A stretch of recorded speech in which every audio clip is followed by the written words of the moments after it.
Oh, there! Kitchen Stadium! Welcome! Kitchen Stadium is on fire! Except we're not at Kitchen Stadium yet, but It will be! We're getting there! We're getting there! Welcome to Uranium Chef. And this stream is a special one because it is Joshua's birthday. Oh! Happy birthday! Raise a glass to the birthday game master, the terrain master. Yes. I'll drink to that, to myself. I will also drink to yourself. You guys later. And the guild master of the Heroes Guild. Excellent. Well, 34 years. 34 years young. I've survived And 34 handsome. years. Fantastic. Thank you. So, last week during Uranium Chef, episode 0, we created characters. You can check it out on the YouTube channel.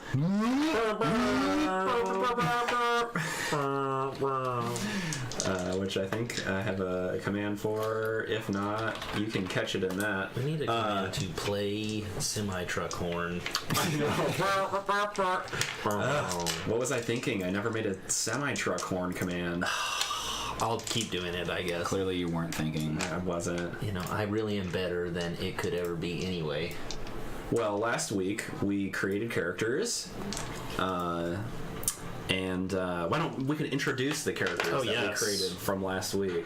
Let me recap for a second, just to get us caught up, and then we can introduce characters.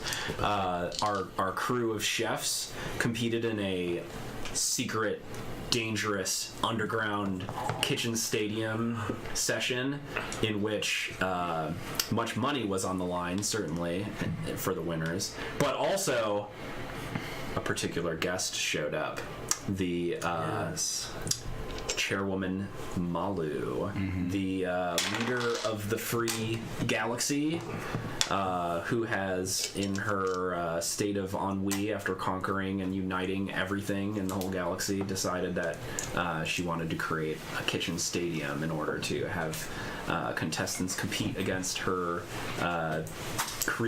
fabricated uranium chef robot that she believed to be the best chef in the universe, and so she has invited challengers to fight against. And so she arrived at the scene, and you guys were like, oh, super tense about the idea of if we perform well, then we might get invitations to compete on the most popular intergalactic reality television show, Uranium Chef.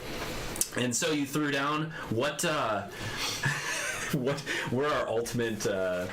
We had crab badgers was our secret ingredient, which are crab badgers. I think. Oh man, I might have put it in that Uranium Chef folder. I think at the very top though. Let's see, modules. Or maybe not. Oh no, where did I put it? There's too many pages all over. What was the it? place. The dish template that he had that was completed. Oh, I have mine. Is it under your page, Josh? And it's Taylor not under didn't- you, Stephen? Doesn't have it, does it? No, I just saw it moments ago, and I put it Maybe in the other a team folder, I feel ripped it like. up. Yeah, they didn't want any evidence. Lose Here, give me that history. stack, and I'll track it down. What dish? I don't quite recall. Yeah. What cooking? While I'm looking, you guys introduce your characters to our kindly viewers. Well, I'll go first because Gregory wouldn't wait for you two to go. Gregory Hoovesworth is a centaur who is always stylish and flashy. He believes that he is the best chef in the galaxy, and he knows that for a fact, and is willing to go to all sorts of ends to prove it, including risking his life to do so. His specialty is working with bitter ingredients because since he's half horse, he's used to eating grass. Grasses. This I don't know the problematic region of like how does a human mouth eat enough grass to feed a body that is the size of a human and a horse, right? Horses have these huge mouths that they chew grass like super rapidly with, but how is a human gonna? It's their spit, man. It dissolves things extra quick. Less chewing. Little known fact about centaurs. Yeah. A lot of You smoothies. heard it here first. That's a part of. Yeah, I'm trademarking it, so don't take it. And it's also why centaurs have a tendency toward cooking, because Yeah, we got to break this shit down even more. yeah, Totally. Yeah. So.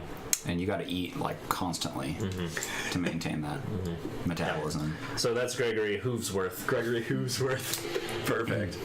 And your teammate. And were you on the winning? You were on the. We did win. Yeah, because it was- we tied, but then it came down to the Team judges' many limbs. roll. Many limbs, yeah. Many limbs. So team many Lots limbs. of limbs. Lots of limbs. Yeah. Team lots of limbs gets 1 season point, which is your score. Like across, seasoning? Across Yeah, I was gonna say. yeah. Spices. Good for and one seasoning. season. I'm not sure. I don't think there's a place on When the your character judges sheet, say, but mark "Oh, on your these need a character little more sheet. seasoning," you can spend it to Spend 1 season point. work. There isn't a spot for it on the character sheet, but this is how you track kind of winners across the season who has the most points across the whole season, right? Okay. Rather than having to keep track of like all these dishes and the points from each one, you're like you won one of the matches, you won one of the sessions in the season or one of the episodes, you get a point. Cool. And if it's like in that session there was only 2 contestants because there were 2 teams, right? So the people who won got a point, people who lost didn't. But in future ones like this session where we'll be, doing All three of us, three yeah. teams. Then you'll score differently. First person will get First 2 place, points. second place. And second will get 1, and third will get 0. Yeah. Cool. So that was Gregory Hoovesworth. Steven or Josh. Yeah, his Hoovesworth's partner in the last competition was Val and Vita. Known as Valvita, of course, together. And 2 names because my character is a twin-headed Vortarum pastry chef. And it should be noted that Evil Hat, the official Twitter account of the company that created this game, favored him in a tweet today. Yeah, they reposted us. Yep, on my birthday, no less. A wonderful treat. And for my birthday, I got a bunch of Evil Hat books. Sick. For my upcoming game that I'm going to be running, which will be in the Fate system. Yeah, on this Expedition stream Dracana. on Friday nights. Check it out in December. So my character, is a twin-headed pastry chef. Those are the names of each head. And my specialty, of course, is sweets because I'm a pastry chef. Yeah, I think that's all I got for now. Perfect. And truffles. Yeah, so I was running a character named Truffles. He's a Cassiopean hogman. He was a galley chef for a pirate ship, and I'm gonna have to kind of think about this one now because originally he was, trying to get out of the pirate world, make a little extra buck on the side, open up his own tavern. I don't know about going on a nationalized television show with this as my, leading goal. So I'm thinking maybe Truffles is going to keep that one to himself, and he's just going to be in it for the money, There you go. Well, that would be a cool trouble aspect, is that you're wanted by different pirates, Truffles right? is going to have to be extra careful, I think. By Cassiopean pirates or a different group of pirates. He's like wearing mustaches out on the stage. Oh, for and sure, stuff. the He's entire Cassiopean area, they for sure know who I am. Yes. Nice. Even as a chef, it's one of the best chefs on the most notorious intergalactic pirate ship in the galaxy. Come on. Yes. Perfect. Well, something might come of that tonight. We'll have to stay tuned to find out. All right. Well, everybody's got. We got stunts that we have to figure out. Oh yeah. Right. Well, wait. Before we do that, we should describe to our fair audience the exquisite dishes that were crafted. Oh, yeah. Last session we had a quick fire cook-off, which means one dish was created in a certain number of exchanges, and each team worked together to create one dish, with the secret ingredient being crabadger, with a particularly deadly poisonous breed of crabadger that also had poisonous quills. That was a surprise at some point. We were like, Yeah, it was a crab, but also a badger, and some kind of porcupine. Yeah, all rolled up in one. I mean, what's the difference between a porcupine and a badger? Let's be honest. I can't really tell the difference. Yes.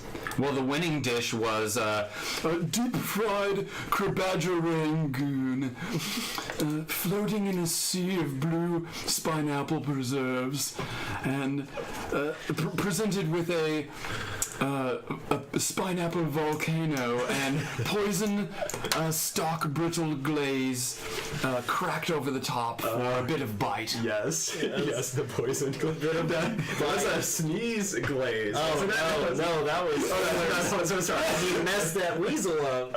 Gosh, jeez, that was so horrifying. Oh, perfect. It was perfect for it though. Hey, what's up, Hannah? Hannah, shout out to Hannah. Fate's B-Day gifts. Yeah, fating it up. It was fated. It was fated to be. And what was your guys' team name again? Lots of them. Truffles Troop? Oh, sorry. Yeah, Truffle Troopers. Truffle Troopers? Truffle Troopers. Yeah, I don't have my. Do I? No, I don't have the dish sheet, but I think I can remember most of Wait, it. was it under your sheet? Nope, this one's mine. Josh and I both. We both filled ours out. Okay, I'm not sure what happened. I'll never forget the dishes that I make. Oh, well, give me that. No. It might be in there. There was a sneeze glaze. Oh, well, hold on. Oh, sorry. Hold on. Oh, you know it. I do recall a delicate dish known as Truffles Double Trouble Crabadger Cakes.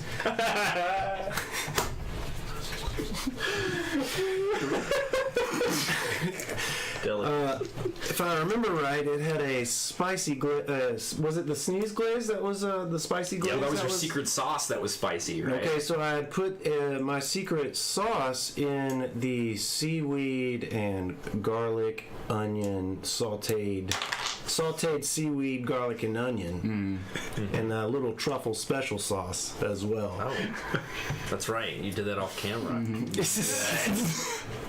Well, yeah. We're recapping. Recapping. We're breaking the fourth wall here. Maybe on camera, but like away from the view of the judges. Oh, it was a sneak. It's dramatic, right? In the television show, they're like, there's one like camera that happens to catch up. Will the judges notice? All right, so there was a great celebration. Those who succeeded, who won, I think you guys actually are going to get an aspect of expendable income, right? Oh, Excellent. You just won a. Oh man, is there a permanent marker floating around? Depends. Just handling it. There, it's behind that. Yeah. Behind that words. That thing. So there was this great celebration. There's 2 free invokes on that. That's for the winners. You get For the winners, yeah.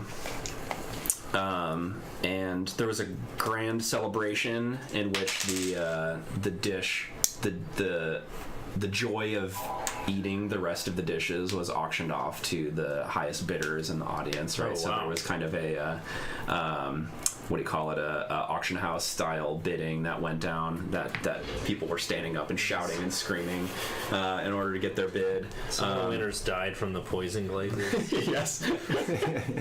I won!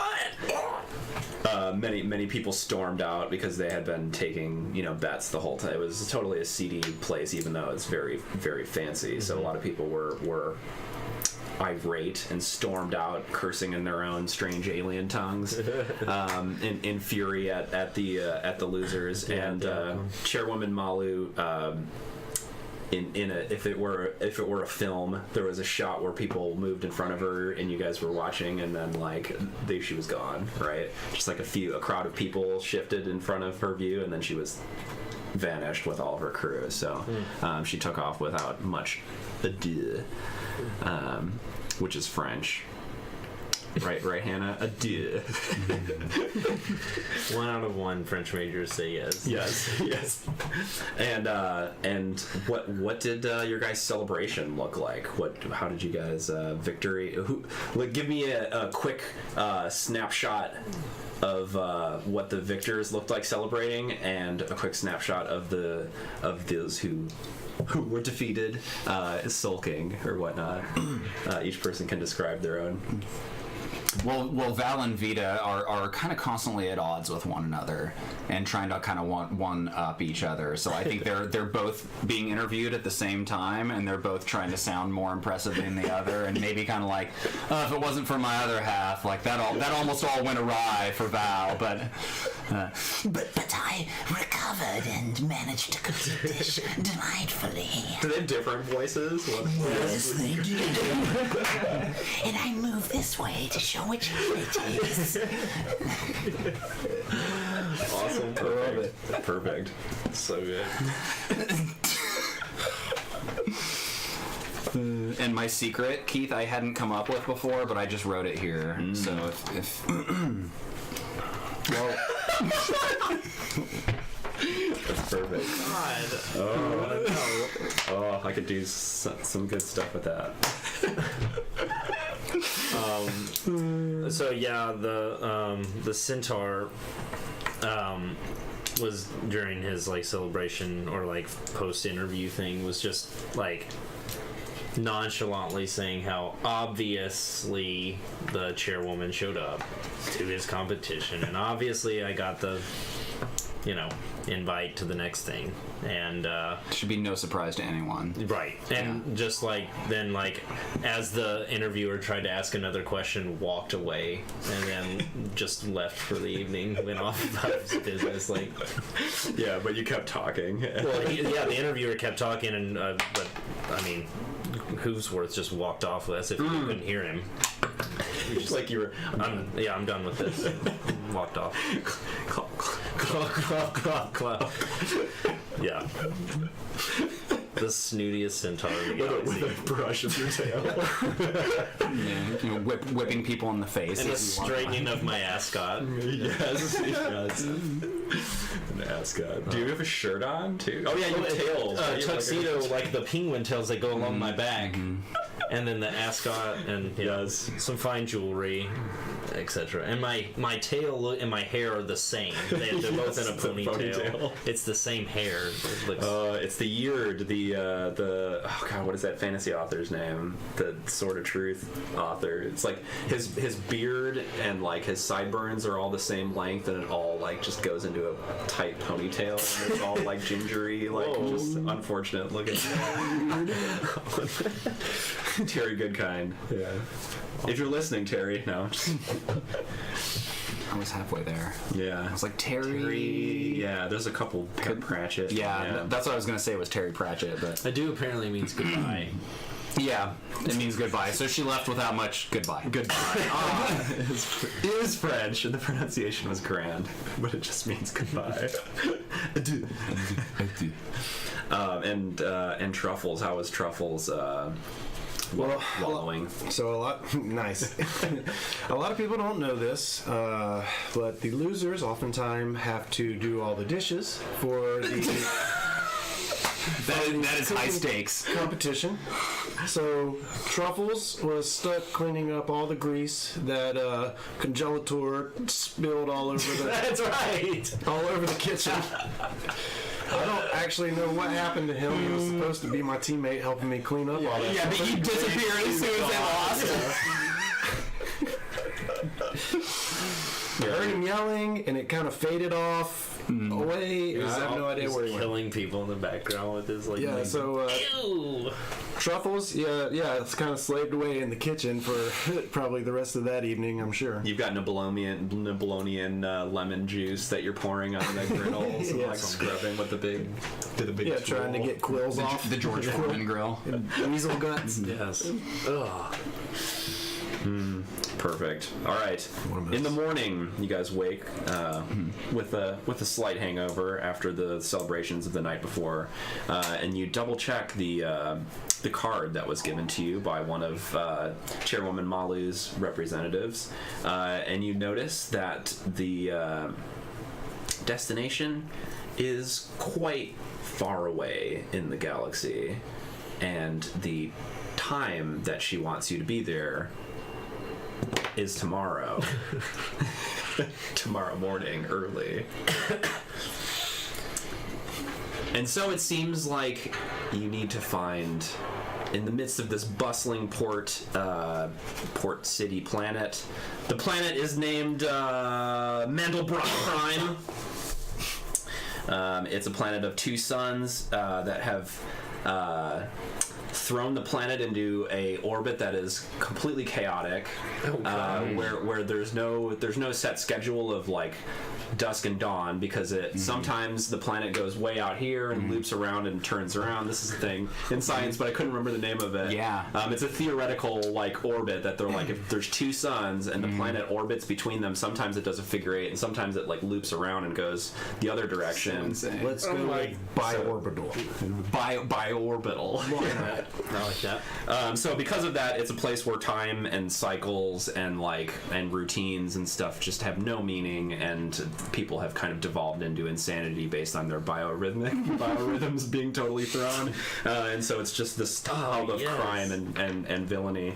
But as you guys stand in the equivalent of, I'm thinking of like in airports, how you have that huge terminal that you're like, here are all the departing flights. There's all of the ships listed that are like when they're leaving and where they're going, and there are 3 ships that are leaving within a few hours that could get you there. One of them is Chairman Malu's. One of them is Hapax Legomenon, who was, if you recall, the judge. The judge who was a conqueror and kind of a tyrant, who decided that he would become a food critic instead. Yes. The third ship is of the Intergalactics Corporation, which is think like a long haul trucker in space that are manned by AI. Okay. I certainly won't be getting on that one. Yes, you have a distrust for artificial intelligence, don't you? I just have a general distrust of everyone. Oh, and it should be noted, because the Crucible, we have to keep the party together for reasons, right? for reasons that we're all sitting at the same table. Right. You, on the card, there's some stipulation that you must all arrive there together. Chairwoman Malu, right? She likes you all as this kind of It's a cohesive. despicable condition. That's my character's thought about that. Well, I know very little of space travel. What say you, pirate? We may have knocked off a few truckers on the way, so maybe stay clear of the AIs. That's what I say. Completely agree. I think we should choose one of the other two. Why not travel with Chairman Nalu? Chairwoman. Well, I think that's a fine idea. She gave us these cards. I've slipped into an Australian accent. I love it. So Go with it. Roll with it, yeah. Well, she gave us these cards.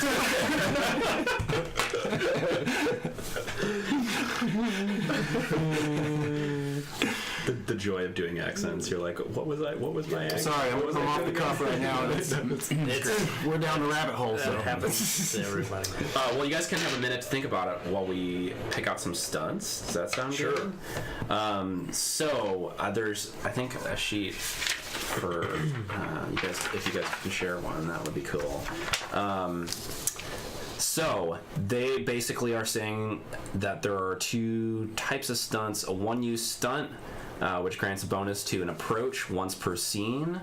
And an immunity stunt, which grants immunity to particular situations and aspects that would hinder you. So immunity stunts, in the example,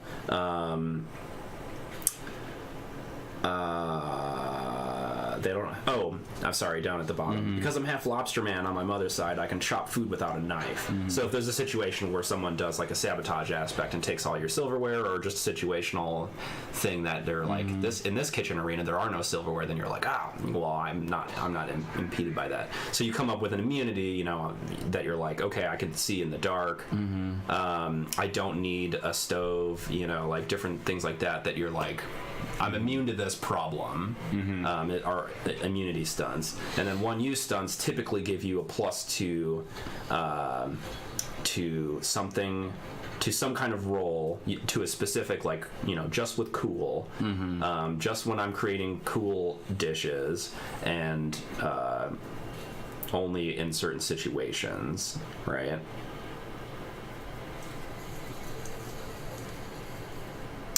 Yeah.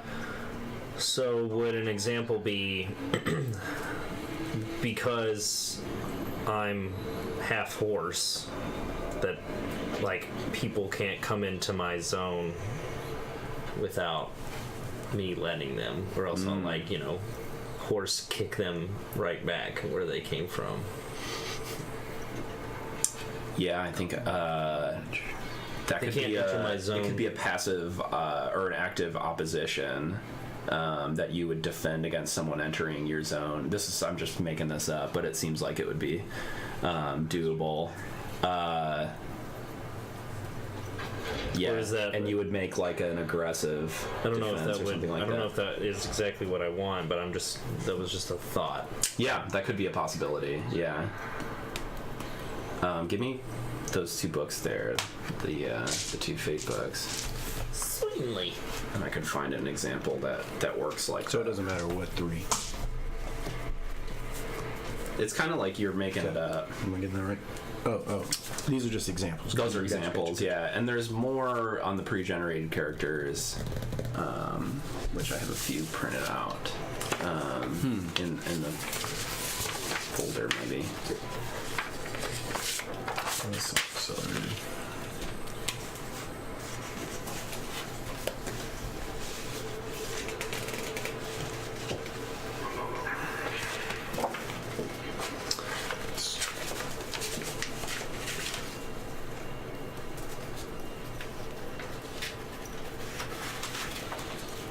Oh, this is kind of like, this sort of has to do with you, not others, I guess. Yeah, the immunity stunts. So would my example make sense, or? It's outside this kind of framework, but we could make it up. Immunity stunts are like situations that would impede you. They just don't, right? You're like, if we're in the dark, I don't have any problems because I can see. Right. I can see at night. I can exist in the vacuum of space, or these are not examples that apply to your character, but Right. So, or do we keep these? Are we keeping you kind of keep it to yourself, or we share? Or you can share them. Yeah.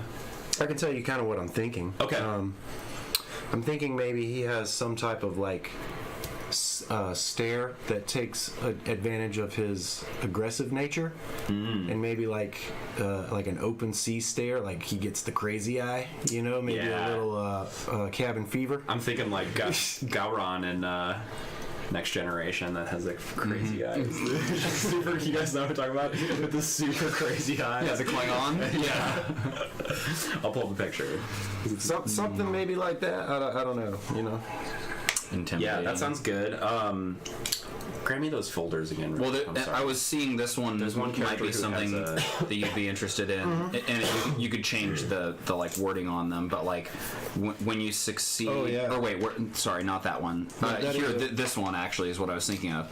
You can use careful in place of sweet when creating a specific type of thing, right? Oh, so yeah, you could that be could like, be I use replace it. aggressive instead of something else, and you're like cooking like with anger, right? You're like pissed off, and you're using that stat instead of using the culinary approach stat.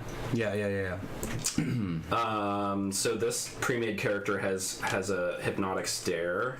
Whenever I succeed at aggressively placing a mental aspect on an opponent, so you're creating an advantage on someone else aggressively, it gains another free invoke, but it can only be used once per scene. So that could be like basically taken word for word, but you're just changing it from a hypnotic stare to, crazy eyes, something like that.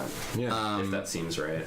I have an idea for something. Not that it would make me immune to people doing things, but something like that. I get some kind of a bonus on people trying to do things to me because I have two heads. Kind of like the Etten giant. They can't be surprised. Maybe +2 on mental it's defenses. Yeah. harder to do sneakier things to you because you got two heads or something. I don't know. Yeah, are you thinking like mental defense or perception? Perception more so. Okay. Yeah. I think I mean, it's like once per scene you can get a +2. to creating a sabotage. Yeah, I mean, is there like a defending against it?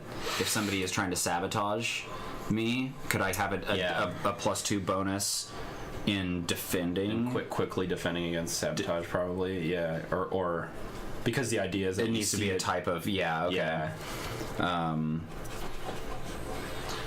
Yeah, cleverly. Yeah, Okay. because you basically see it coming. Yeah. Yeah, that sounds good.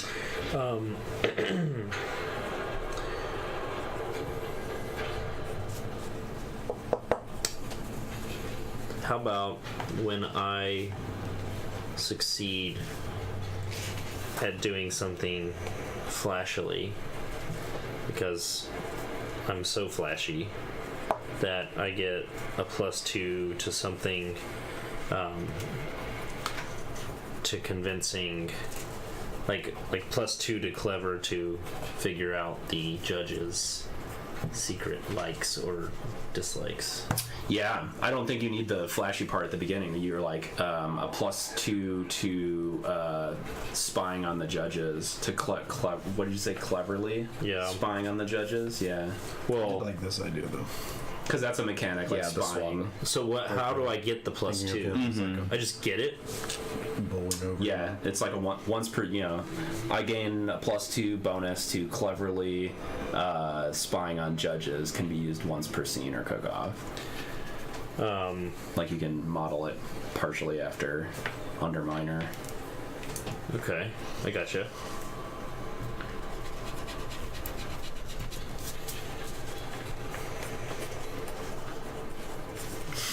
Heads on a swivel.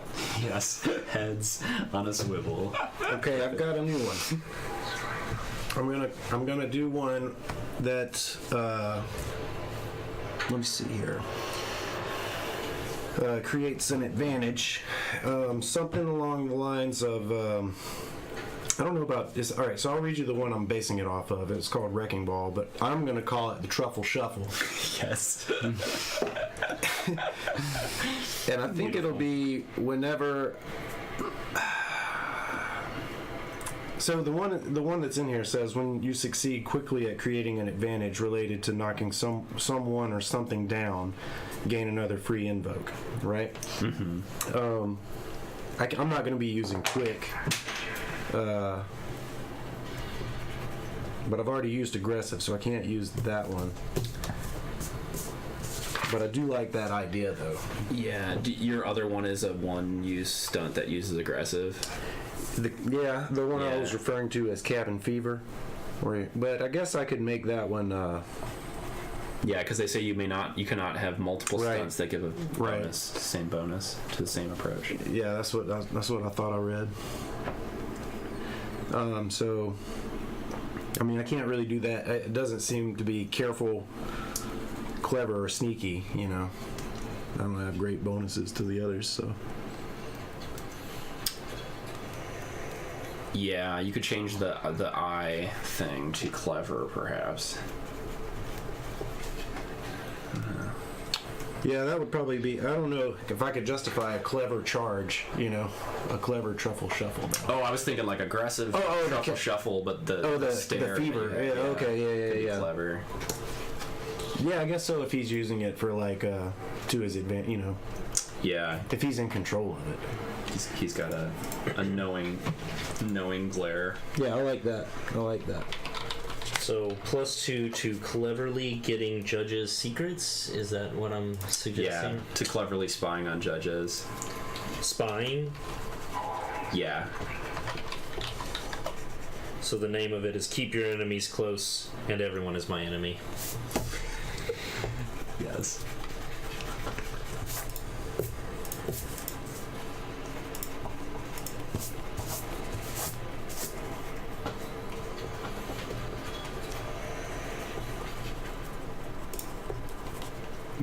So we get 2 Here's a one picture. use. Oh my gosh.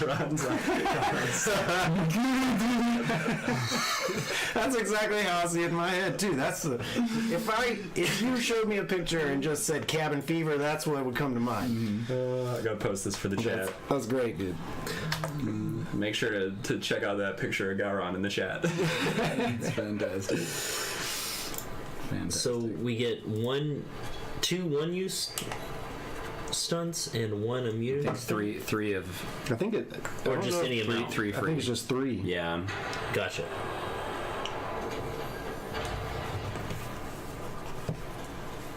I recall there also being a sprint stunt that would probably make sense for you in Fate Core. That just allowed you to move like more zones than usual, if that sounds desirable. Yep, you can move 2 zones for free in a conflict without rolling instead of 1, provided there are no situation aspects restricting movement. If that sounds fun.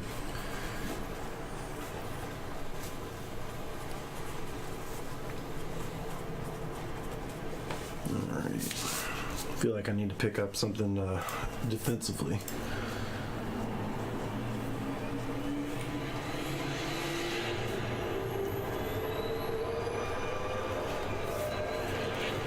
So what do you think about the one I had earlier? I kind of do like Yeah, putting up the obstacle. well, just kind of I guess it's kind of what it is, but it's just like it's like difficult for people to move through my space, or there's like I don't know. Or defending against sabotages, or defending against attacks. Because you're quick. Because you like... Yeah, that could do it too. I was just wondering, I guess I was trying to create like a more of a wall against people's movement Yeah. rather than Yeah. So these you If that doesn't work, it seems like a little outside of what they're using as examples. So, I could look in the Fate Core and see if stunt. there's ones that have something like I think that. it's more just kind of made up. Sorry, crew, to keep you waiting for a sec, but we're just getting our stunts together. Our last bit on our character.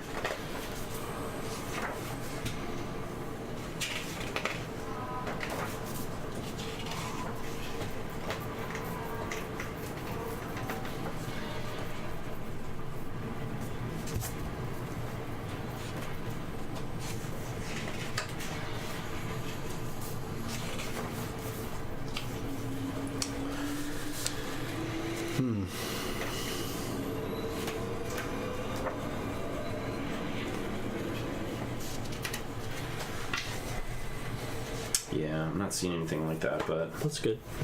Figure it out.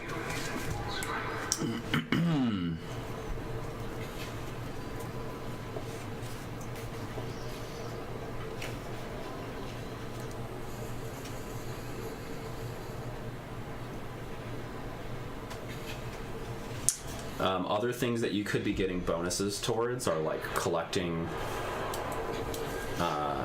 secret ingredients, right? Like attacking or defeating the secret ingredients. Is there something I could do with Truffle's constitution? Being, since he's always having to cook stuff, like just whatever they have out, had out on the road, where maybe like poison doesn't. Yeah, you're immune to poisons. Well, I was trying to think of some type of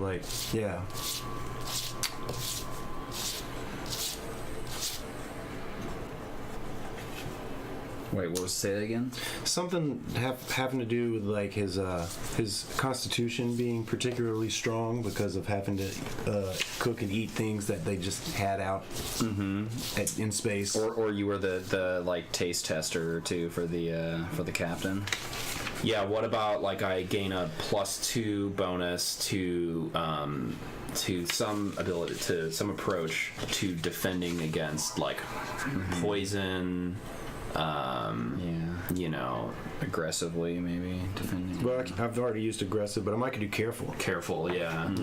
To carefully defending against like poison, or I think it could have a list of a few things that would have to do with constitution. Poison. I'm gonna just disease. loosely kind of write it down. That would probably have more to do with like the secret ingredient. Or creatures attacking you know what? I know. other people. I think I got a better one. Maybe sea legs, where he has like he doesn't slip on grease and like those kind of like slippery traps. Yeah. +2 As like, to careful. Well, yeah, I think he's going for more of an immunity stunt. Yeah, I just was okay. trying to think of something defensive because I have a couple of picked, a couple of aggressive. It seems stunts, so. seems reasonable. Yeah, I mean, I never suffer penalties for moving or cooking in the dark because you have night vision. You could just be like, I can't like slip. Like, Yeah. I can't be slipped up by like slippery surfaces. yeah. I think that sounds good. Yeah. Seems cool. Can't be knocked down. Yeah, I'm gonna just loosely kind of write it down as sea legs and loosely define it there, and we can. This iron it character, you could take a look at their example I have an idea. stunts too, if that might be helpful. I'm thinking about doing one where, because I'm high class, when I am sabotaged, I'm basically acting oblivious to the fact that this is happening to me because I don't care that they're doing it. So I get like a not sea legs. free invoke to like my next action or something like that. So like if I'm sabotaged, I just get a free invoke to spend on whatever I'm doing next or something like that. Does that make sense? I'm trying to go at this cool. Yeah. Okay. Resistant shoes. So when but it's like when someone else does this thing to me, I can like Shoes for cruise. basically So it's ignore called. that and like get a free invoke on my next thing. What are your thoughts? We'll change it to that.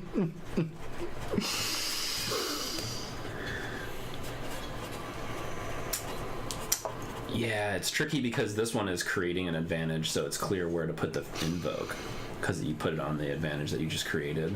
But in your example, where do you put the invoke? What aspect do you put the invoke on? Because it may not. It could be I gain a free invoke on an existing aspect. Oh, I meant not a free invoke, but I get an advantage or something. Like, +2. Or basically a +2 to my next move. Yeah, to your next. Whatever my next roll An is. Or asset, something. isn't that? No, that's Numenera. Yeah, you could get a +2 Systems on the crossed. next dish aspect Okay. that you create. Yeah. Yeah. So I think that basically, seems just like reasonable. someone, like I'm thinking from last game, this oil gets spilled, and my character did it as he would do, just as like I'm not dealing with your pettiness. Yeah, and just kept on. Yeah, it gets a bonus to. I refuse to acknowledge it. Do you guys all have 2? I have 3. Okay. The last one that I was just crafting though is I think just a +2 bonus to, I don't know if it should be to attacking, like I want it to be for gathering the secret ingredients. Yeah, I What feel should like I call that? this guy has chop it down. You could look at that. I think is an example that's following that. When collecting a secret ingredient or gathering a prep aspect. A prep aspect would be like sharpened knives or like pre-chopped vegetables or something like that that you can then invoke on a future dish aspect. Okay, I'm just gonna quick. Yeah, I was doing careful. Okay, collecting secret ingredients. So for that last one, I just wrote down a +2. So you defend against? You don't actually? I'm never like defending against any rolls, am I? There's no in the fate system. Yeah, You do? yeah, you do. Okay, if so someone's I put- attacking It's you, contests. I put a +2 bonus to a careful approach when balance is affected in regards Yeah. to defending. Yeah, yeah, I something think that's like good. that. Yeah, okay. Yeah, it could be balance. It could be defending or overcoming an obstacle. If you're like, I'm having to. Josh and I Balance to referred move to it as I have non-slip shoes for my hooves. Yes. So I just called it shoes for cruise as my move. Yes. Shoes for cruise. It's great. Perfect. That sounds good. And if you only have 2, you could. Well, I have 3 now. Okay. You have You got 2, Daniel. I do have 2. Mm-hmm. If you want to stick with 2, and then you'll have 4 refresh, and everyone else who has 3. If you have 3 stunts, you'll have 3 refresh. Okay. If you only have 2 stunts, then you'll have 4 refresh. So then you'll start with the number of fate tokens equal to your refresh. I get 3. Yeah, I gave you guys more last session because we didn't have stunts, so I was like compensating for that. Gotcha. Alrighty. So yeah, your refresh in your corner, you could write 4 in the bottom corner of your right here. Oh. All right, we got our stunts, and you guys are back on Mandelbrot Prime. Got 3 different ships going on. You do have a few hours before they take off that you can visit them and speak with them, perhaps, or investigate, or... Well, the judge did enjoy our cooking. Yes, at least some of our cooking. I quite like his style.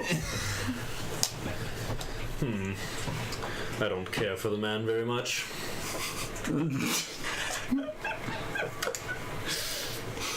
And a reminder that you guys basically all you have to barter with is your culinary prowess.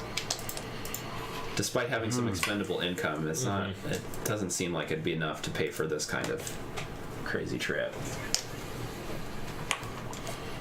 Do we have to find a way onto this ship? Is that what you're saying?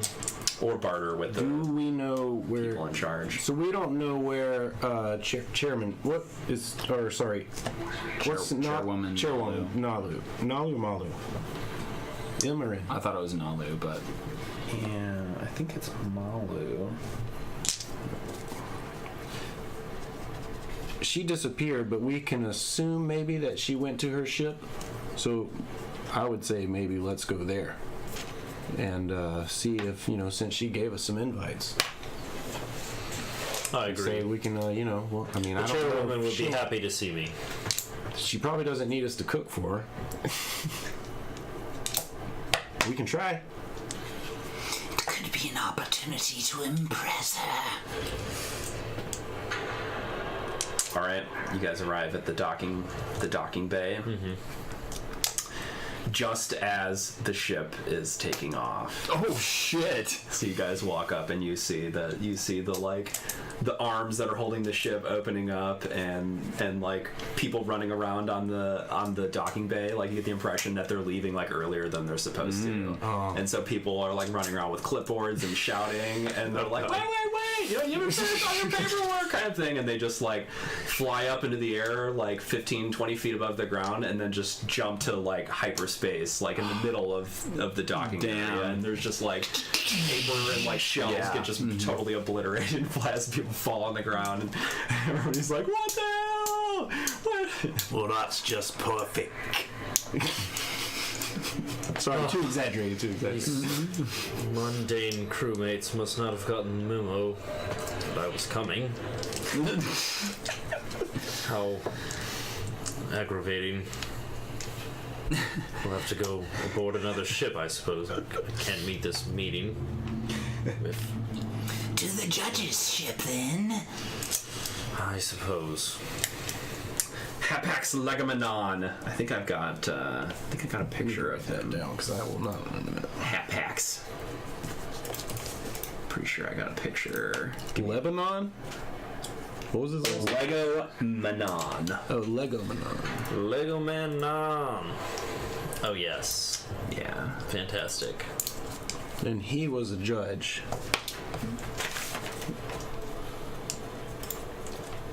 I can pull it up on it.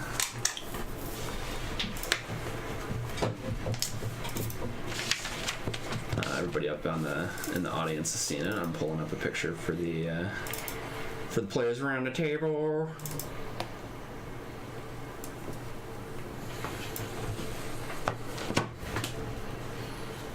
Go, go, go, go, go, go, go, go, go. Chug, chug, chug, chug. Oh yeah. Look at that beard thing. What is going on? And that with this Fu Manchu. thing? That's Hapax? Yep. That's awesome. Yeah, right on. He's my kind of guy. I know, that spoon is levitating. Or something. It's confounding. But maybe he's dropping it because he just tasted something terrible. Yeah. That's a concerned look. So you guys are approaching the ship, and several figures of his stomach just made that noise. his species of people are milling about, arguing with one another. There's just this shouting match going on between crewmen of the ship that are of this same species as him, and they're saying, "No! I won last night! It was decided!" And the other one says, "You fool! It was decided that I won last night!" Just like total idiots, right? What does it seem like they're discussing having won? Doesn't seem obvious at this point. No. Okay. They're arguing about something? Yeah. Are they in my way to boarding the ship? Yeah. I walk by them. and whip them with your tail. Give me a overcoming an obstacle, like quickly or flashily or whatnot. That however you're trying to get past these people. Are they, Seems like, are they in my way my in a God. way that, like... Gravity well. Oh wait, the gravity well. Yeah, I'm not rolling anything. Hold on. Alright, I roll that shit. Well, this thing just fell off of it and revealed that Keith had it set on a wand. Of course he did. Oh, Vostok! Thanks for the second month in a row sub to Vostok. Awesome. Resub. Vostok. You do, yeah. Yeah, we do, and I didn't realize that, and I keep forgetting to do it. Dang. It seems so unfortunate. Yeah. They need to have an auto sub or something. And then immediately got up, swore in the chat, and the chat bot threw it down. What? Wait, do we know who that is? Is that Kevin? That's again? Kevin. Yeah. Okay. Yeah. Perfect. Thanks, Kevin. Yeah. Many thanks. Okay, so I'm having to... This is an obstacle. Yeah. It's not like... They're basically trying to stop you. Right? Oh, really? When as you start moving towards them, they're presenting an obstacle. They're like getting in the way. They're like blocking the ramp. Okay.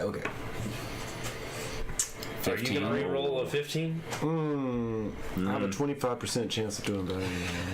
I'm not gonna go for it. Too low. Oh, hell no. Put a bird on that shit. In case you're curious about what this gravity well nonsense Also, is. this bird is brought by terrain crate gift from Keith for birthday. Yes. So we got a bird on it. Oh, that's... camera's not working. Oh no. Oh well. We don't need it. So what's happening here? Someone's rolling? I think he's trying to blow by these guys and head straight for the ship. I guess I'm. As you can see, a bird has been placed upon the gravity well. So they're As trying is to, the tradition. They're trying to physically stop me. Is that what I'm hearing? Yeah, if you try and as you're moving towards them, you get the impression that they kind of pause their argument and look in your direction. So you get the impression that if you were to continue forward, they would present an opposition. So what is it that I'm trying to figure out what my approach is going to be? Are you trying to physically just like run past them, or sneak past them, or like flashily or are you trying to convince them? No, none of that. I'm just trying to walk. I'm just trying to straight up ignore them. Walk coolly past them. Yeah. So maybe flashy is correct. Like I think I'm flashy. Supposed to be here. Yeah. Like don't. All right. Yeah. Give me a roll. So. Okay. So I got a 2. I also got a 2. Meets it, beats it. Is that how this works? On a tie, or is it something else, some other mechanism? on a tie, you succeed with a small consequence. Yeah. No. I'll accept a small consequence. We're cooking tonight, aren't we? Yeah. I ain't gonna blow my fate points yet. Getting past these idiots. It's Uranium Chef. Of course, we're going to be cooking. All right. So you move past them. However, you take a fleeting condition of strained. Okay. So they're like moving towards you to grab you, and they're swiping at you, and you're just like, Get your hands off of me! But one of them manages to grab hold of your ponytail for a moment, and you yank back and are like, and are Good heavens, plebeian, please get off of me! but you manage to shake them off. But you have this condition. Yeah. Well, I'm stressed. Yeah. I'm like, it touched me. Yes. How dare it? And they're kind of just shouting after you guys, and they seem distracted by this situation. If you guys were to, Yeah, I think I was just moving right behind him, okay, taking his lead. Should we be rolling as well? yeah, give me whatever kind of approach you're using to get past them. I think I'm moving quickly. Like I'm taking advantage of the distraction that he's making, and Okay. yeah. Foolish barbarians, how dare you! Well, damn it. Well, I got a 0. We tied because I'm giving you a free boost from them being distracted. Okay. It'll be it'll be an aspect with a boost. Yeah.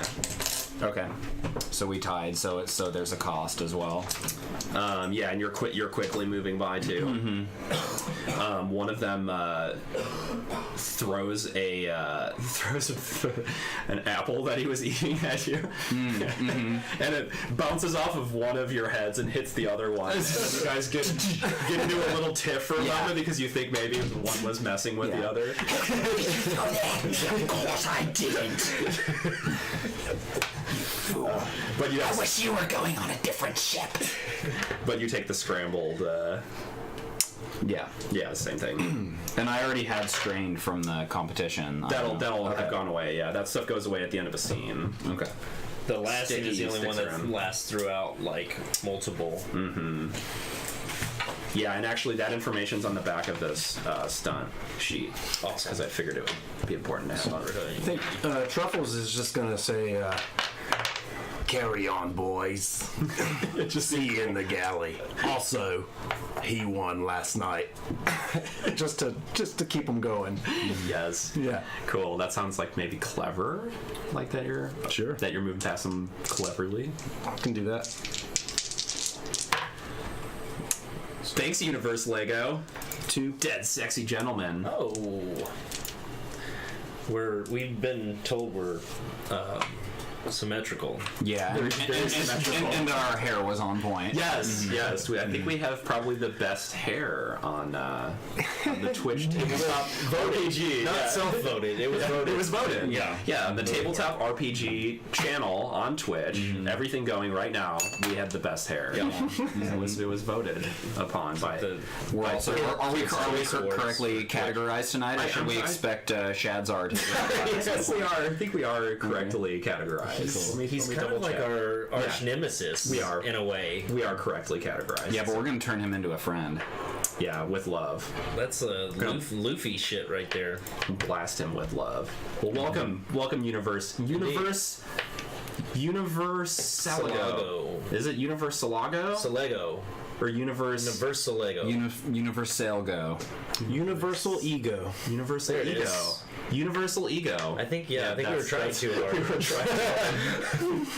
Well, welcome. I'm glad you're here. Give us a follow. You guys. Enjoy your What are you stay. doing? I took raiding lessons. All right, what was your Mama roll? taught me. Stevio. I rolled a 2. All right, you succeed without complications. So, so you say that, and they say, well, all right then, sir. They just totally mistake you for part of their crew. And as you enter, you actually do see some. What was your your region again? Cassiopeia. Cassiopean. There were a few Cassiopean. Crewmen aboard. What kind of crewmen? What kind of Cassiopean crewmen? Are we talking like are these legal guys? Yeah, the one you see is like some kind of engineer of some kind. He's investigating, and Okay. I use the term engineer loosely. Mostly, he's at this point he's soldering like two wires together, and there's a lot of sparks, and things seem to be. Not Is quite he also a Hogman? Yeah. Okay. Oh, you're looking for out of character. You're not. I'm not saying. You're looking for like police or like. Or are they pirates, or are they? This is what I want to know. Are they government men? Or are they No. pirate men? No, they're like. Do I recognize them? Mm-mm. Okay. They're crewmen of this ship. Okay. Yeah, and people are kind of glancing at you guys, but they just assume that you're cool because you've gotten past the guards, so to speak, right? Yeah. Yeah. And you're looking for Hagax, Oh, Hapax. I feel like I need a shower after that engagement with those ruffians. Just repeatedly brushing the ponytail. It's wet with grease.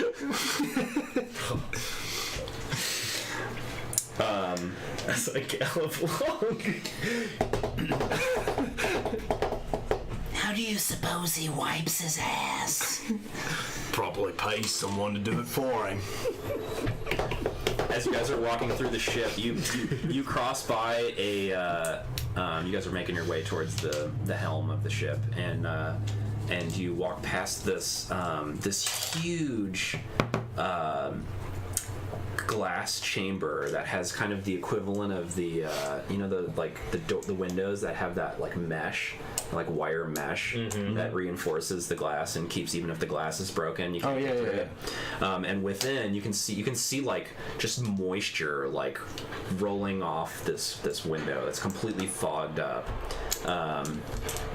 And as you're moving along, you see like glimpses where the moisture has been rubbed away, and there's just like a veritable jungle inside. Like it's kind of like a zoo that this chamber is within this ship, right?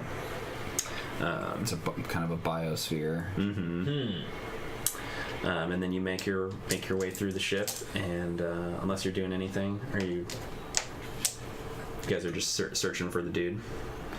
I guess I'm looking for anyone who looks like they have.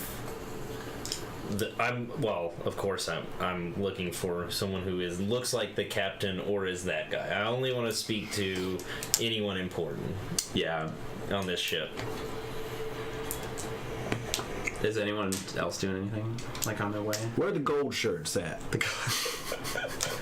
Who are gold? What are gold shirts? What role do they play?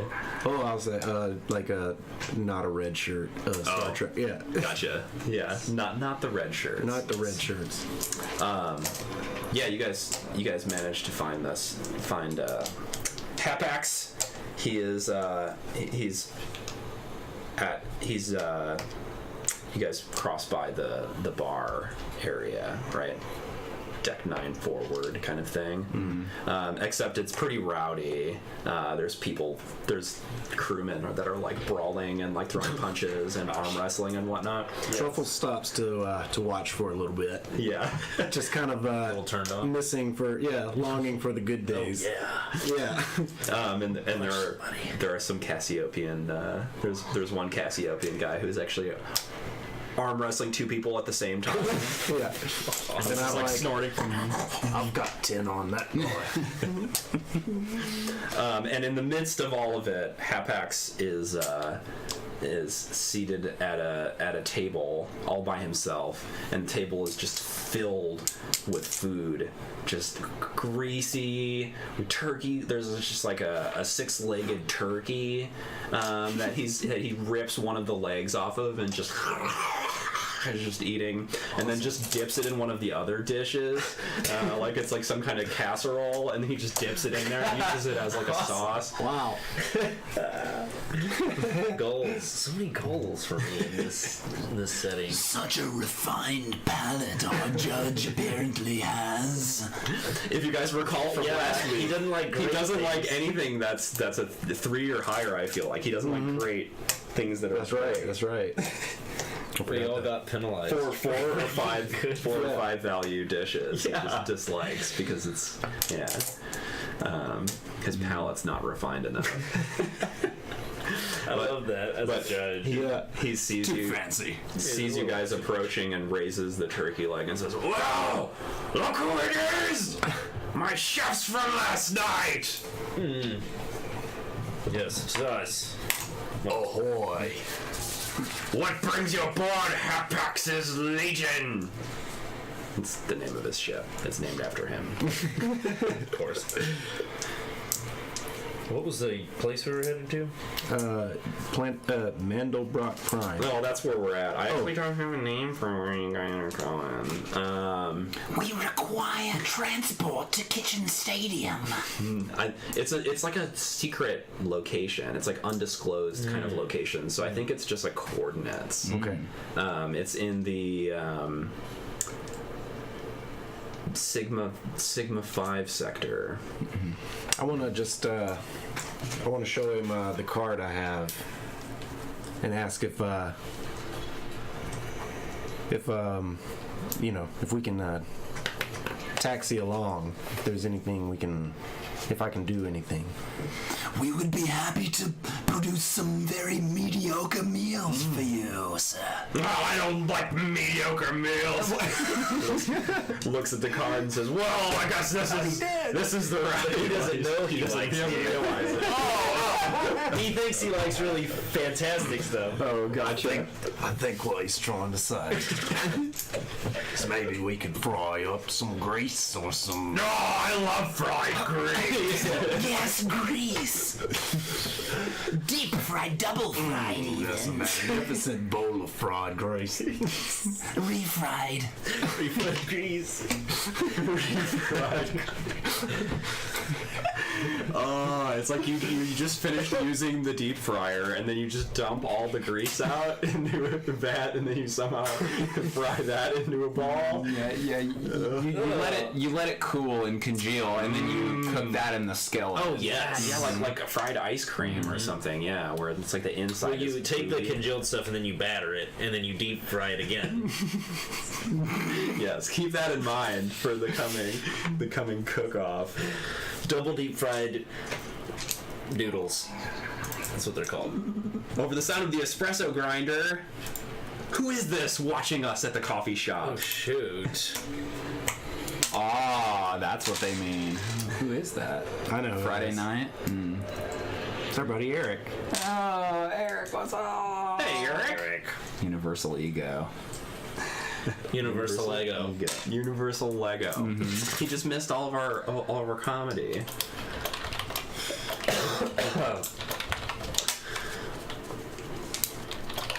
Yeah. So, what does this fellow say whenever Truffle shows him the card? He said, "Well, this is right on the way to where we're going. Wouldn't be much of a stop. What you got as far as money to pay for your ride? Unless you plan on sleeping in the same bed." We've got our award-winning talents, of course. As chefs? Indeed. Well, start stroking his, got this little goatee. Yes, the tiny thing. Image. And he says, His soulless patch. "Well, money's been a little tight for hat packs lately. Thinking about getting rid of some great catch that I had acquired back in my hunting days. Cost a damn fortune to keep it fed." What, may I ask, what is this catch? But you see, the rules of any kitchen stadium are that the secret ingredient's always secret. Wait. Are you proposing a cook-off? Here? Well, I am a professional culinary judge for the Uranium Chef League. Yes, with the finest palate this side of the sector. Indeed. I think, yeah, do you guys want to make rolls to, I'll say everybody gets an action that they can, like, use to influence him, or, like, it's gonna happen. To influence him to Either let like us stay, or more like he's willing to, let us. yeah, I guess. All right, I know what I want to do. So he's got the spread of food in front of him, and I'm gonna kind of like, you know, take a like dab of it and taste it and kind of be like, I believe this needs a bit more seasoning. like just kind of trying to impress him with my palate, because he loves fine food, even though he really doesn't. But Yeah. he thinks he loves fine food, so I'm just trying to impress him, doing it carefully. Using my wit. Oh, yes. Yeah, critical success, and I was using my high stat, so that's 7. Dang. Oh, I was just stacking. These are my actual favorites. Okay. I was just stacking these. Yeah, and you're creating an advantage, right? Wicked. I think so. Like on him, of you want him to be impressed. Yeah. I'm really running on the index cards, y'all.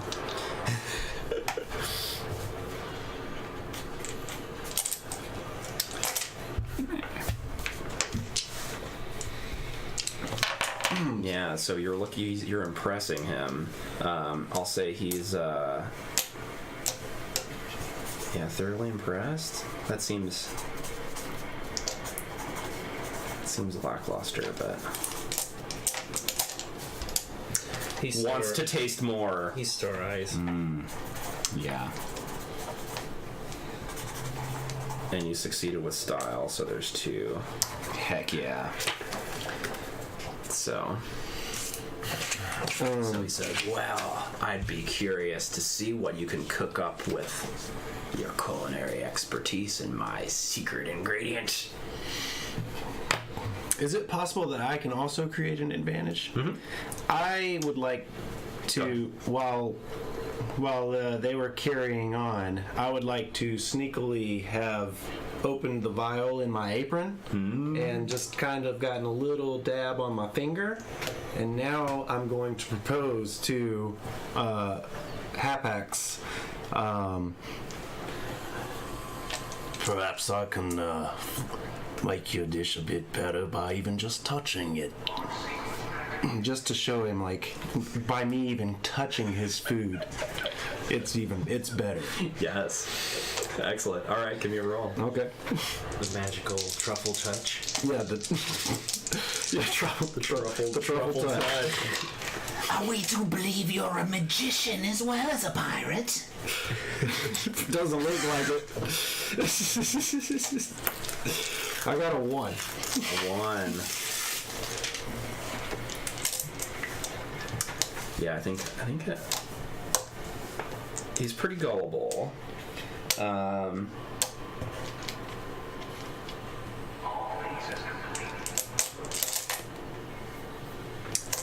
So yeah, it would tie actually. So that would give you a boost.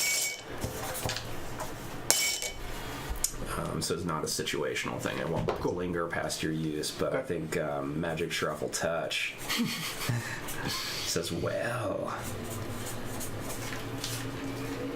that is quite delicious.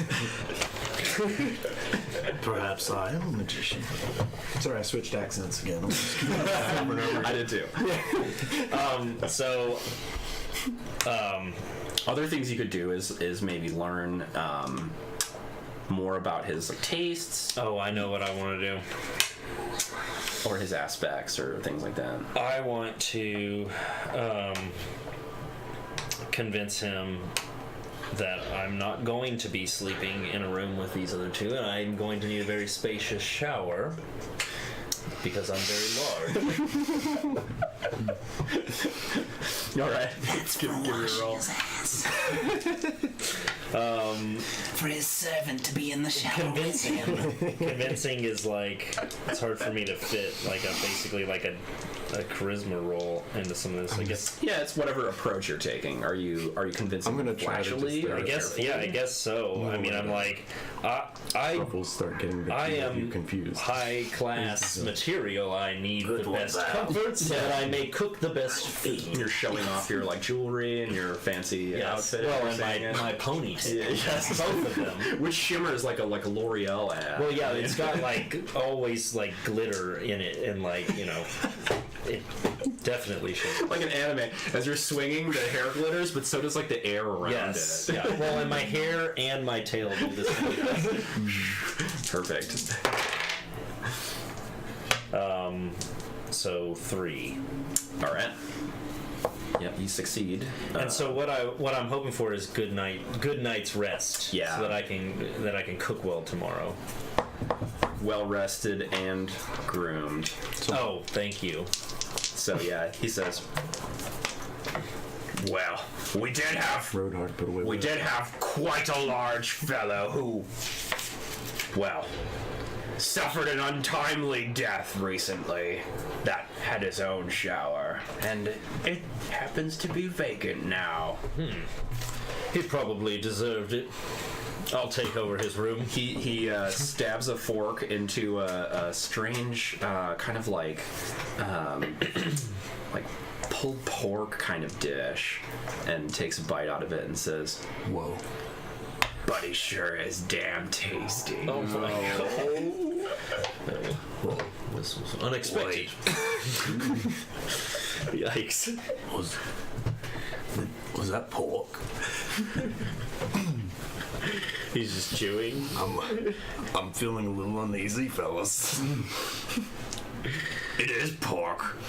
Cassiopean pork. Oh god. The finest of all porks. He wasn't a wizard, though. No magic touch on this one. Maybe with the engines. Save But my ass. Yeah. yikes. Oh boy, I think maybe now. You hear made Vita myself just sound kind of give little you a tasty. sniff. Ew. I just kind of do my little warthog grunt. Just, All right. You guys gonna stick around, ride this one out, or would you like to investigate the other option as a possibility? Oh no, I'm good staying with this one. Okay. What do you guys? Yeah. Yeah. we gotta keep the party together. Yeah. All right. We're taking off within the hour. And he has one of his people show you the rooms. And you guys are sharing a room. The three of us. You two, because he used his turn. He got his own negotiate that. 2, 3. Oh yes, right. The three of you. Yes. Oh yeah, I see. Oh, sorry. I get how that was confusing. Yes. Val's like, I call top bunk. There actually is only one bed. Oh no. what? Yes. There is only one bed. And the weird part is if you came into my room in the middle of the night, since I'm a horse, I'm just kind of laying down like horses do on the ground, except on the bed. Yeah, yes. I think Yeah, that with the front, Looking like a front feet sphinx. tucked in. Truffles, just- without even like thinking twice about it, takes off his apron and fashions it into a hammock because he's been in this boat before. It's awesome that your apron's that versatile. Oh, I you don't love even that. know. I love that. So this is going to be a face-off, which is a pithy one exchange contest when two characters are trying to. Yeah. When two characters are trying to best each other in a social situation, they can be compelled into a face-off. If both players, so you guys would get a fate token if you both agreed to a face-off. If both have agreed, they can refuse. Excuse me. You can refuse by paying a fate point, right? Face-offs are best done when two characters are trying to dominate or influence one another. One might try to make a friend with flashy, while the other's trying to make their opponent afraid with aggressive. However, if the defender is not trying to influence the attacker in any way, you can make it a regular conflict or contest. Blah blah blah. So the winning chef gains a popularity aspect with a free invoke. The losing chef suffers a condition representing their mental strain and weakening resolve, but gets a fate point as a consolation. So the idea is that you guys are ushered to your room, and several of the guards who are with you guys are like standing watch and trying to see like this situation of like who's gonna get the bed, basically. Yes. Well, clearly the winner of the previous challenge shall be the one who sleeps in the bed. I really was going to try and make a hammock out of it. I was getting into it. Well, I guess you don't have, sure, you don't have to take the compel if you don't want to, right? You're compelling us, but we can refuse the compel and pay a fate token. Both have to refuse and pay a fate point. Whew. Steep. All right, well, let's get into it. Yeah, that is. But you could be like, I'm gonna try and make friends, right? Like you're like, I'm going to how do they say it? So one might try to make a friend with flashy while the other is trying to make their opponent afraid with aggressive.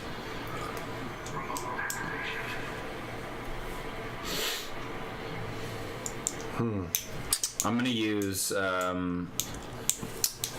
clever and just Remind my pirate friend that winners, the pirates in the rules of pirates, winners take all.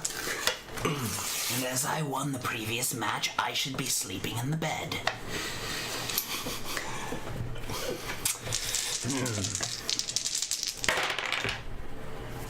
3. I think.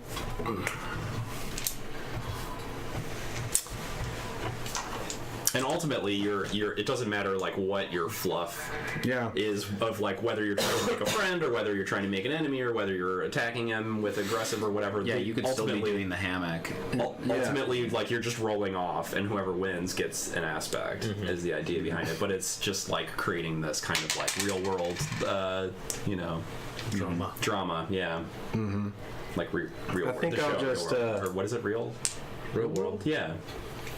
I've never watched it, but I think I'm just gonna fire a quip back and keep working on my. So not really like I'm not fighting him for it, but Yeah. I'm also not like, I'm not gonna let him have the last little thing. I have to get something in there. Yeah. Right? So I think Truffles is gonna say.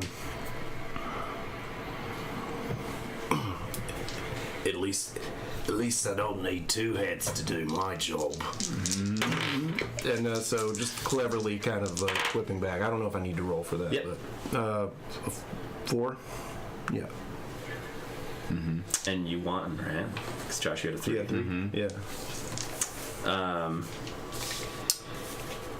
I want to spend a fate point to not lose. Okay. Yeah, because I can't take the shame of it.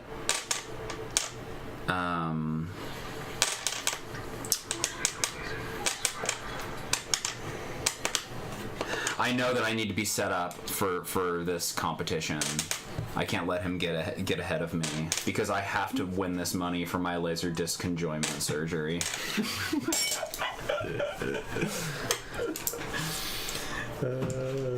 So does that give me a disadvantage or something, or you No. an advantage? He gets a just- plus he 2. gets a- so okay, he cool. would have a 5 now. A popularity aspect.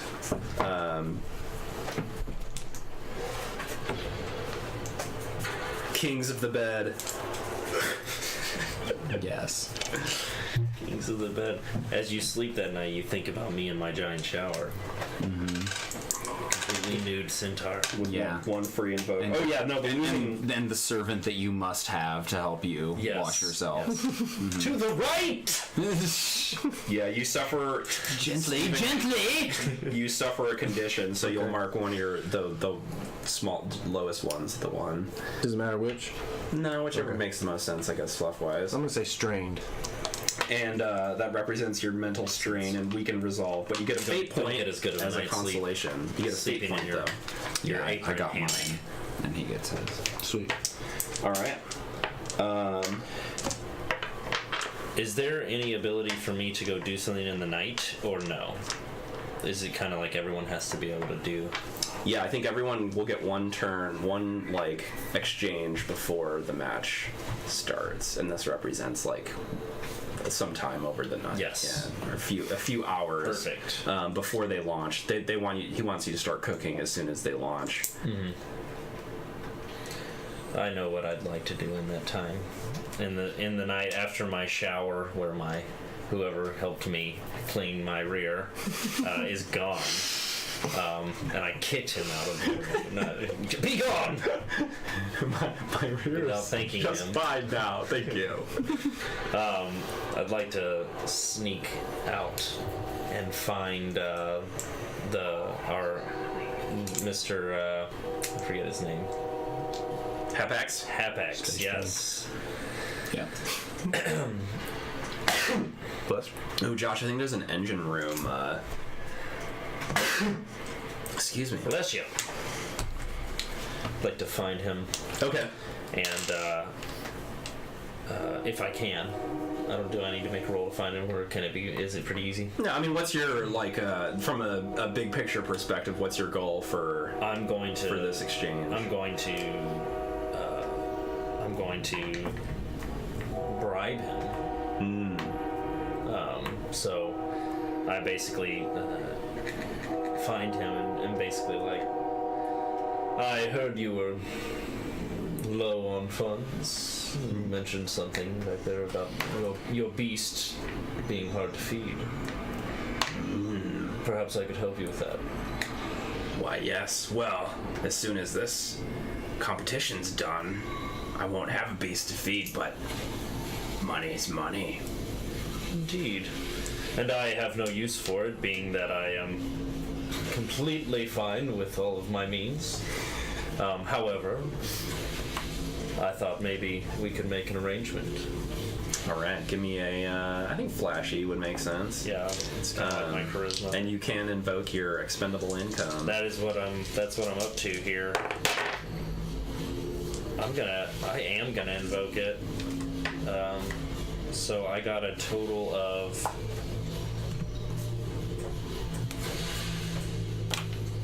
5. So I think this is a wooing a judge. Yeah, I got a 5.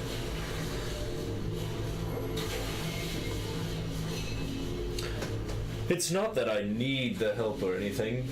Obviously, I just want to make a good impression. All right, so you'll learn the aspects of the judge. You can either learn the aspects and the tastes of the judge, which you kind of already have a little bit of, or you can place new aspects on the judge.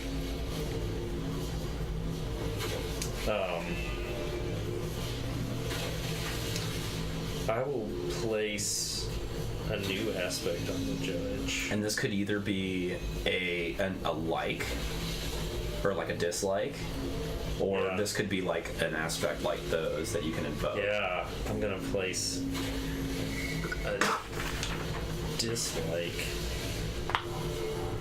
Unless he already has. I can't remember what his dislikes were. He disliked great That's right, great. dishes, yeah. And something else. 4 and 5 like value dishes he dislikes. And then cool? Was it the other one? Oh yeah. This is stuff we learned last week. Sorry, I should have printed this. We had a bonus of cool from the Crabadger. He disliked one of them, though, I thought. He dislikes good, not great. He liked bitter. Yeah, he doesn't have a dislike of a particular flavor. He just likes bitter. Okay, I'm going to remind him that the opposite of bitter is sweet. You should probably hate sweet things. Yes, so you planted a dislike of sweet. All right. Remember Sorry, that. Josh. It's okay. Because I don't want to write that. Sorry, not sorry. I'm whose word? I could print this page. Are you doing that one as a clever? You did that as? What'd you? I did that. I was able to roll flashy. Oh, cool. Because he was bribing him, basically. So I was showing him all my credits. All right, I'm gonna try to print this page that he's on, and then I can write that in.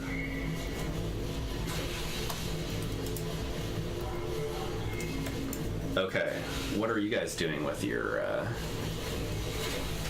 exchange in the next space? It's representing like 2 or 3 hours as they're like getting the ship ready to launch.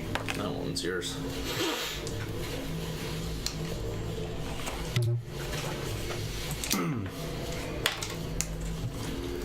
Truffles is gonna go hang out with all those guys that were fighting. Yes. Excellent. He just can't resist it. He's just the temptation. He can hear him through the walls. He was trying to get a little bit of a nap in. You know, his apron is awkward.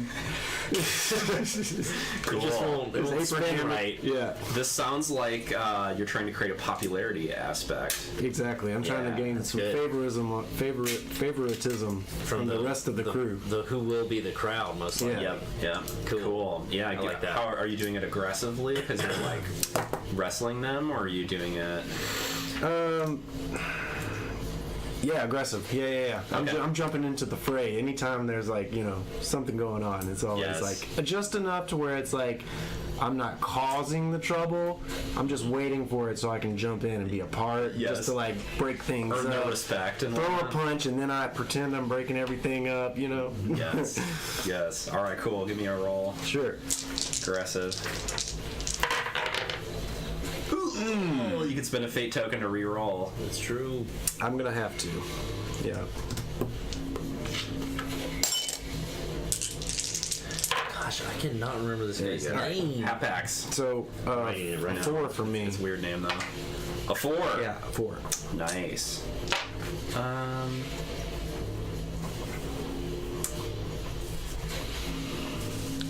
Yeah, I think that succeeds with style. I feel like the first.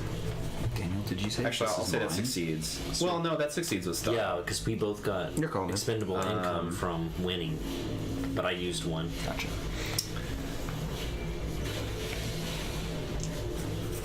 Barroom hero.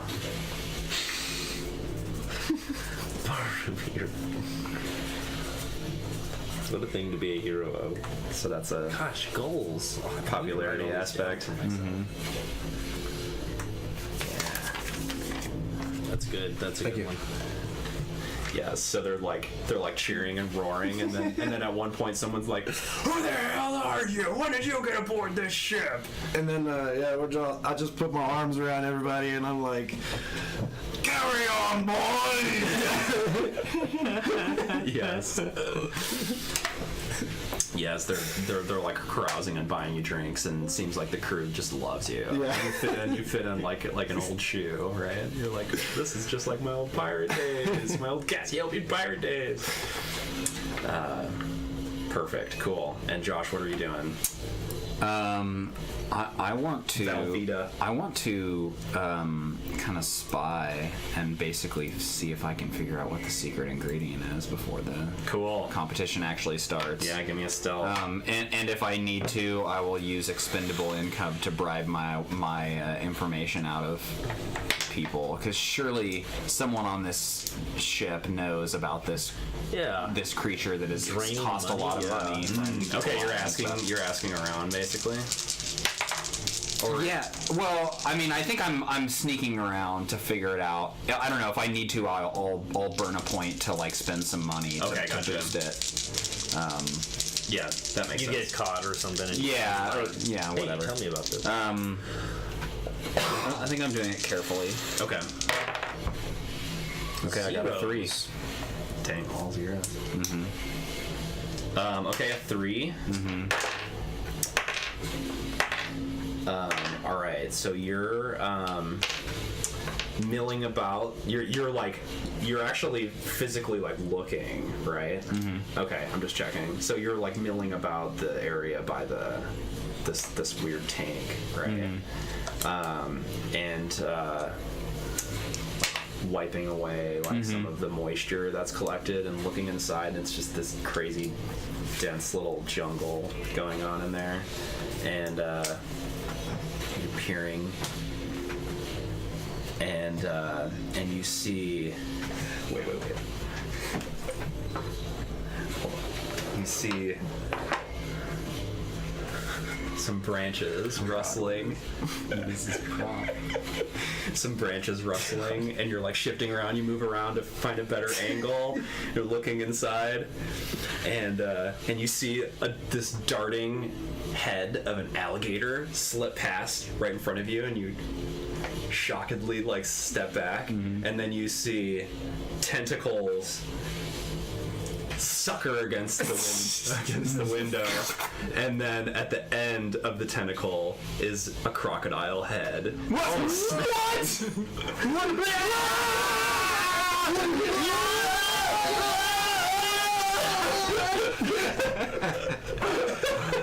Awesome! What are those? With tentacle fingers. I bought them in New Orleans. They're beautiful. They're perfect for you. Perfect for Uranium Chef. I need to do, and mind flayers and everything. Yeah, It's just like yes. anytime you dungeon master, will you please just wear these all? Drop. You're like trying to write like. But yes, it is a croctopus Oh my god. within this tank. Octopus. It's perfect considering that I ran the Does it have quills? Tigre alligator for my heroes. I know, it was game. inspired by your Tigre. Excellent, yes. And you do know that you got a 3. I'm sorry. You knocked the bird I off. knocked the bird off. I failed. You got a 3, Minus right? thousands.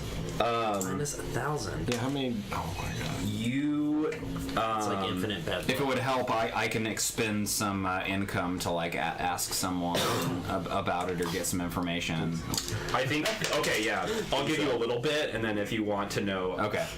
I'll give you a little bit of information about what it kind of is, but you Yes. don't know the flavor Okay. of it. Okay. Ew, yuck. But you know that this creature is like a super. This was like a what do you call it? The world's most deadly catch kind of thing. Whoa. Right? Like this is a creature that's like only found in these really remote, really crazy jungles, and it's super dangerous and super deadly.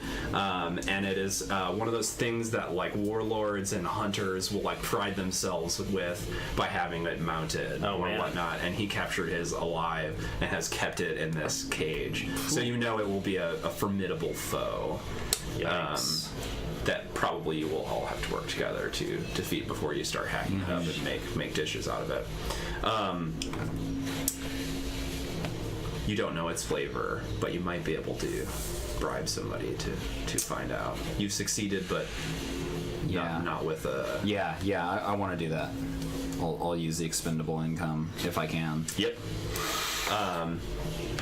And I guess bribe someone else for that information? Yeah, I think someone as you're looking is passing by, and he's actually he's a chef aboard the ship, right? And he says, Well, I'm awfully glad that you're here. He's a Another Cassiopean? Cassiopean, yeah. And he's wearing an apron that's just like covered in blood. He's actually walking around with his cleaver. Yeah. You're like terrified for a second as he's passing by, and he's like, I just wanted it.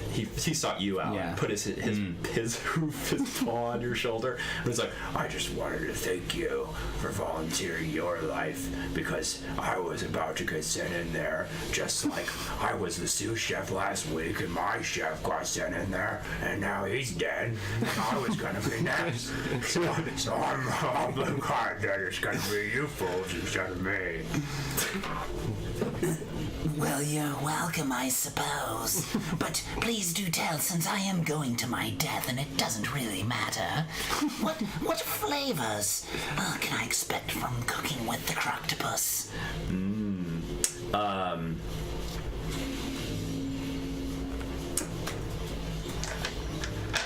I was going with savory. Okay. Does that seem right? A crocodile and an octopus. Savory. I think so, yeah. The octopus I was thinking Yes. maybe would be sweet, but I think more likely they would be a savory combination. I'm thinking of like alligators, kind of chickeny. Yeah, that's what I was thinking too. Yeah, so savory. And an octopus Okay. is definitely, I think that's good. Yeah, so you know it's savory. Okay. The secret ingredient. Cool. And you know the mythical animal. That it's really deadly. Yeah. Yeah. All right. The few hours pass. The ship launches, jumps into hyperspace, and you could tell that everybody milling about the ship are all pretty excited for the ship to get on autopilot. And as soon as the Hapax gives the clearance over the overhead speakers of all systems are go, and we're moving along at this speed. We're in autopilot mode. Everybody just like throws their hands up. They like just scatter all the paperwork or the tools that they're working with. Just throw their tools into a toolbox and slam it shut. And everybody's like pushing past you guys to get to the jungle. Just where the cook-off's going to be. And they're actually all lining up around the outside of this cage, right?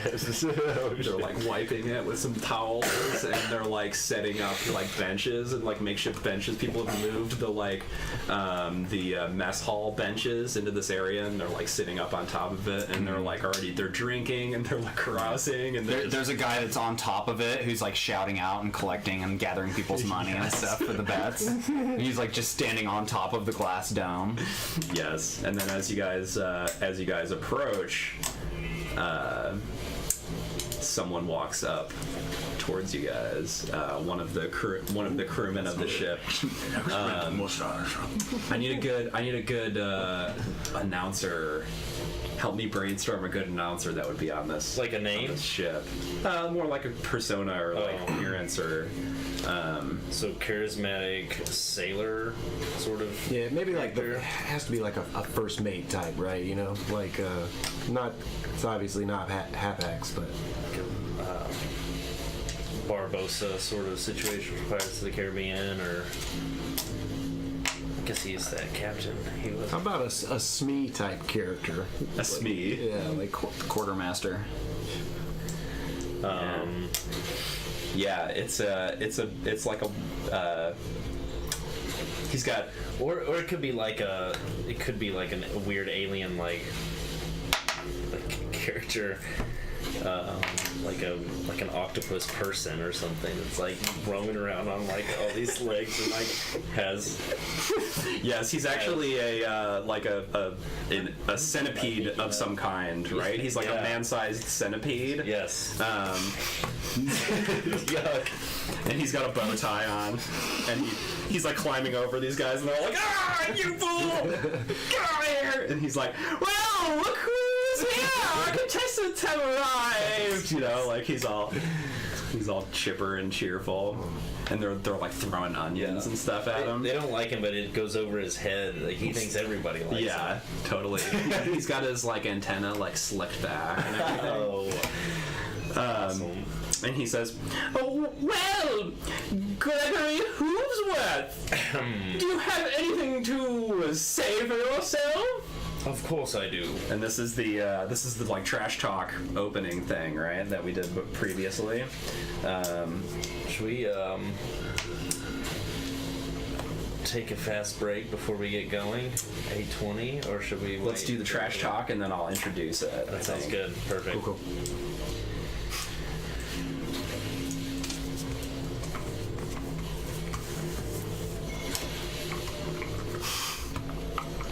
This is I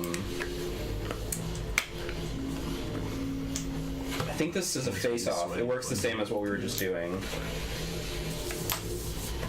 So you're basically picking your approach and you're trash talking, or you're talking yourself up. You're trying whoever the winner of this contest, whoever rolls the highest gets a popularity aspect, basically. Yes. And this is the pro wrestling like trash talk thing.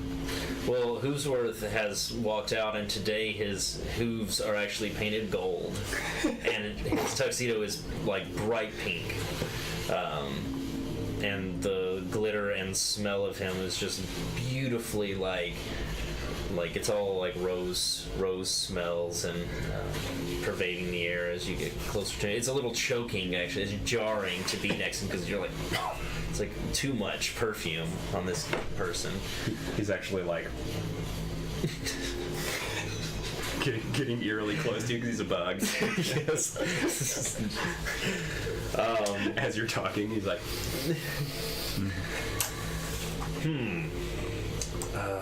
What to do is my trash talk.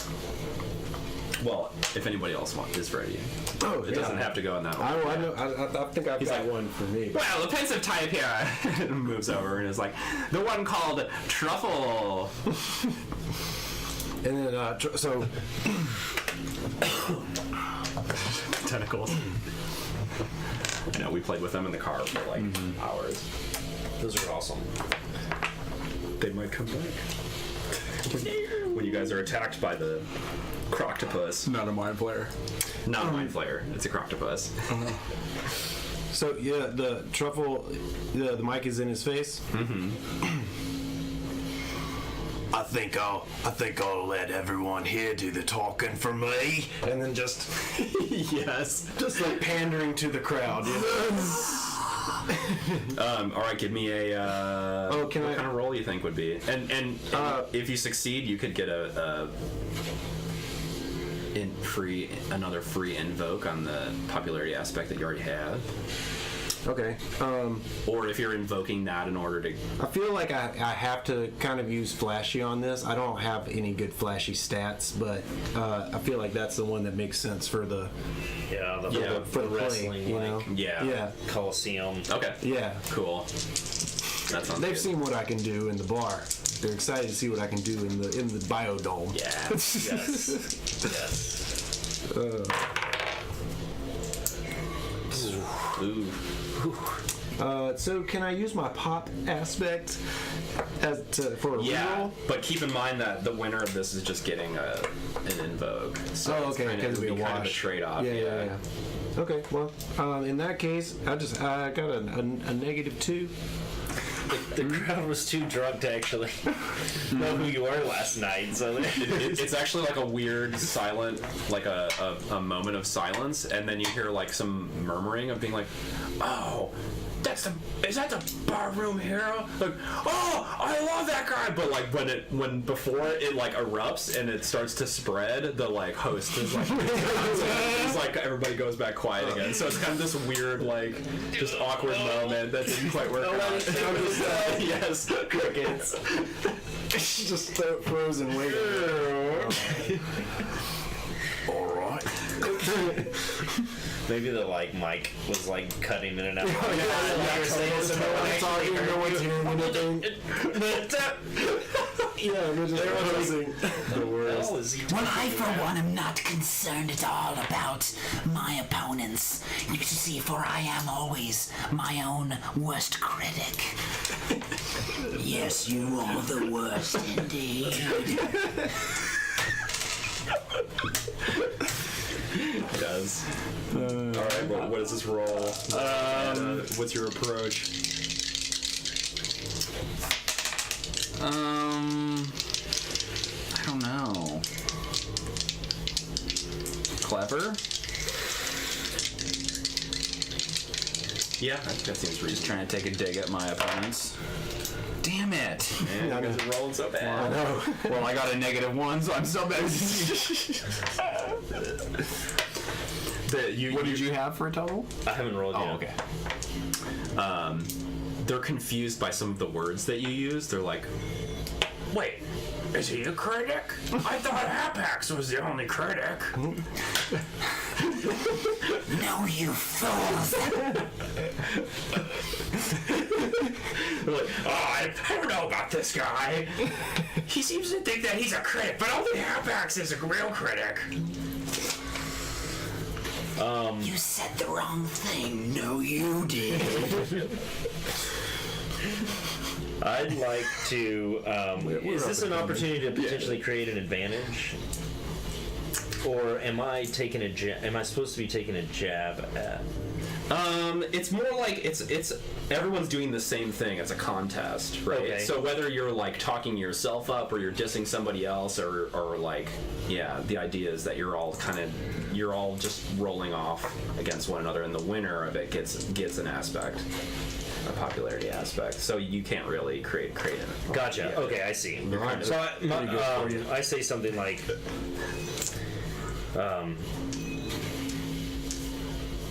make sure to focus on me during the competition, not my subordinates here. You understand? You're going to stay by me and then focus on what I'm doing. Okay, give me a roll. It will help us. You're talking have to a better the time. centipede? Yes, I'm like telling him to stay focused on me and no one else. Well, of course I won't be in the arena, but I will be. And he pulls out like several different like remote controls with his out of his vest. He has like a couple different like radio remote control kind of things, and as he's like moving them around, these like different like flying like eyeball cameras with like lenses are like flying around you guys, and you hear their like shutters snapping and stuff. He's like, I will be recording all of it and broadcasting it to the ship so that they will always see what's happening. Well, yes, whatever it is you're saying. So I guess I'm doing this. I'm the best, flashily or cleverly. I'm not doing it aggressively or carefully. I guess flashy. Yeah, I think that all sounds good. Stat. So I got a 3. Dang. All right, you won. So the audience is currently favoring Who'sworth. I like his ponytail. He glitters. I like the way he glitters. I'm rooting for the pretty one. Yes. And I think This is just totally pink. Like the tie is pink, the undershirt is pink, like the tuxedo is pink, everything is pink. and this is going to be called Rooting for Glitter Hooves. Yes, Nice. glitter hooves. That's great. Who'sworth, glitter hooves. All right. They some armed guards move towards the door. They've got like these Shoot. electrified like pikes. Yikes. And one of them who's wearing like full body armor, right, of like this kind of, you know, neo or synth steel like body armor that he's like clomping forward, opens the door, and the rest of them are like holding their spears up, and then after a moment of silence where nothing happens, there's just like a blast of this like super hot, like really moist air that comes out as they open the door, like just this jungle humidity that sweeps over you guys, and several like mosquitoes and like various insects and locusts like fly out of the room. How's it And smell? It smells squiddy. It smells fishy. Salty. Yeah, but also pretty rank, Briny. briny.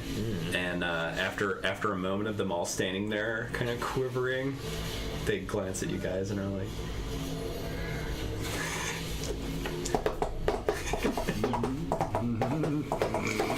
and they step into the kitchen arena, and you guys see right on the other side of these doors kitchenettes with fridges and various different ingredients, and all your utensils and whatnot have been set up for you to cook at. And it's like directly on the other side of this glass where the people are like pounding and screaming, like, you know, think like the front row at a hockey a hockey game, right? They're just like, "Ah," like right in front of you as you're cooking, and that's where we'll cut. We've got and they've got our pictures of all of us doing with our things. Yes. Yeah, in front of your. Those were so good. And you guys are all going to have sous chefs. They're not actually going to be robots, but they're these sous chefs from the crew. Awesome. Sweet. That you can give orders to. I'm gonna name mine. So, Oh no, I'm not. I'm not gonna go with my name. stay tuned So for terrible. a short break, guys. And when we return, we Yes. will be cooking up the mythical croctopus in the kitchen arena of Hapax's ship. Oh, I can't. Is it better that it's a crocodile like head and then the octopus body, or like a There's like crocodile crocodile body? heads on the end of every tentacle. Those are ridiculous designs. For reasons. I hate it. Disgusting. I hate it. All right, we'll be back in 15, y'all. Pose.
Lost one. All right, we return to Uranium Chef, It's terrifying. where Gregory Hoovesworth, the Centaur Chef, of what flavors? Like this culinary process. Yeah, what your specialty is bitter, right? Because of grasses and whatnot, And his attitude. and his attitude. The cool, cold, collected, and we've got Truffles, master of what style? I think he was good with soups and stews. Soups and stews. Yeah, Spicy. Spicy. Oh, you meant that. Spicy, I thought yeah. you meant the culinary version. I'm the entremets. That's French. Entremontier. Entremontier. That's French in space for you. Yes. Right there. We also have Valvita, Yes, pastry chef and master of sweets. two-headed pastry chef. All right, and our group has just entered a kind of makeshift kitchen arena aboard a space warlord's ship, Hapax Legomenon. Hapax's Legion is the name of the ship, and Yes. you guys have agreed in order to get to your destination, which is very far away. It is far as plot is concerned.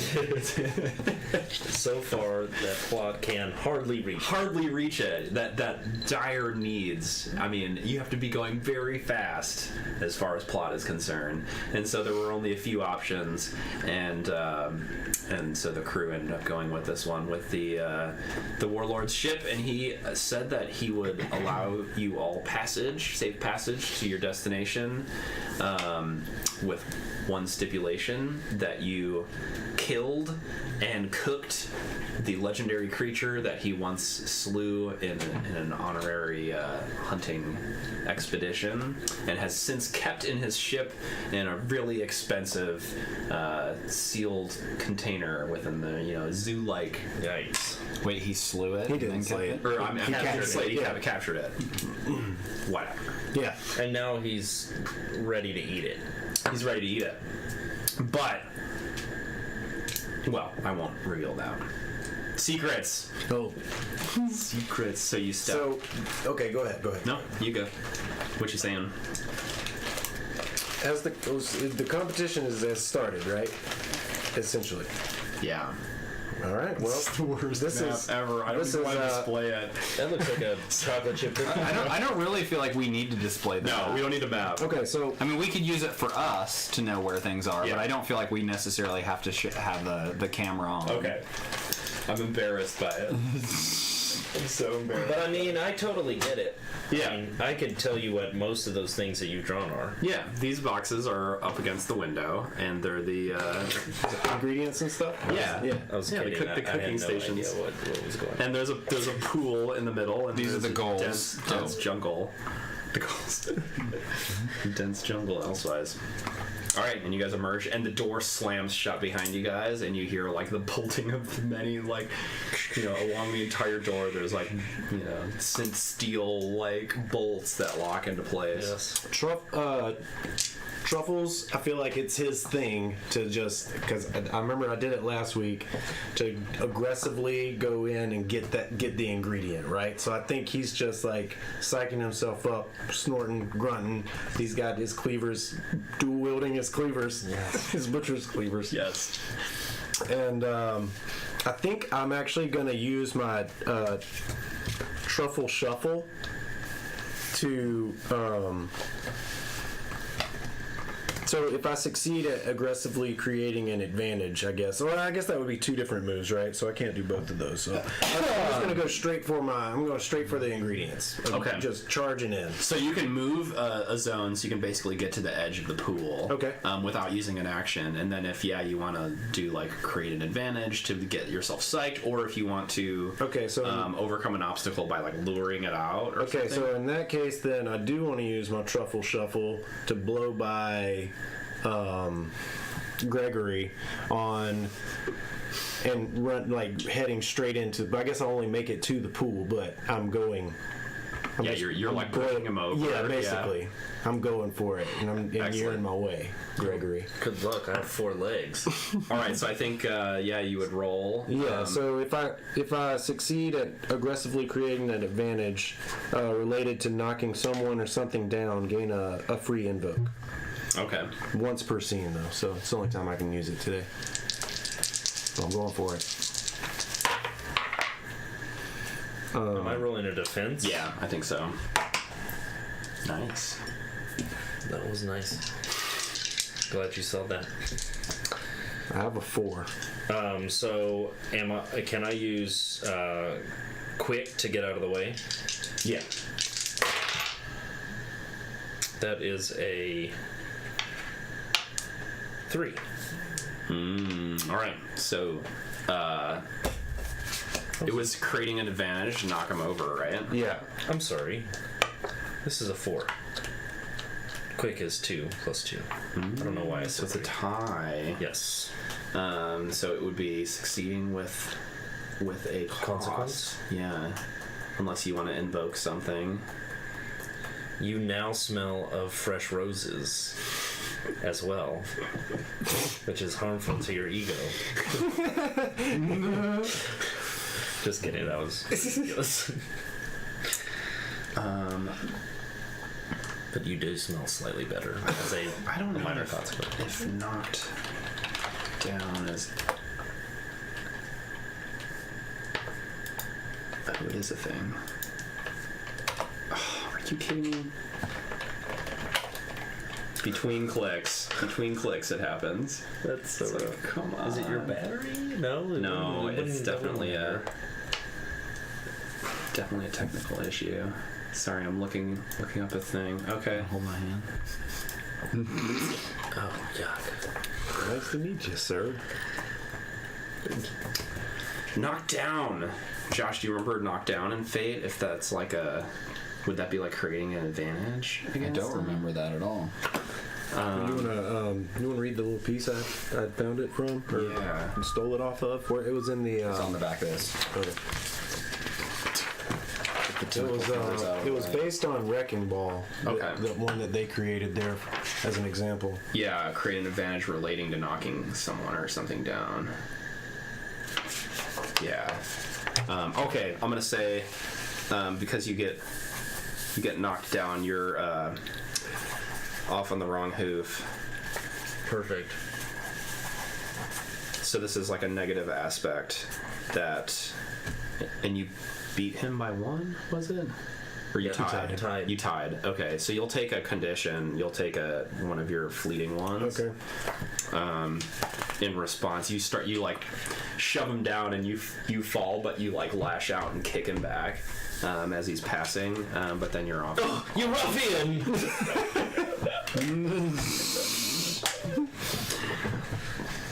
Violent people on this ship, and idiots too.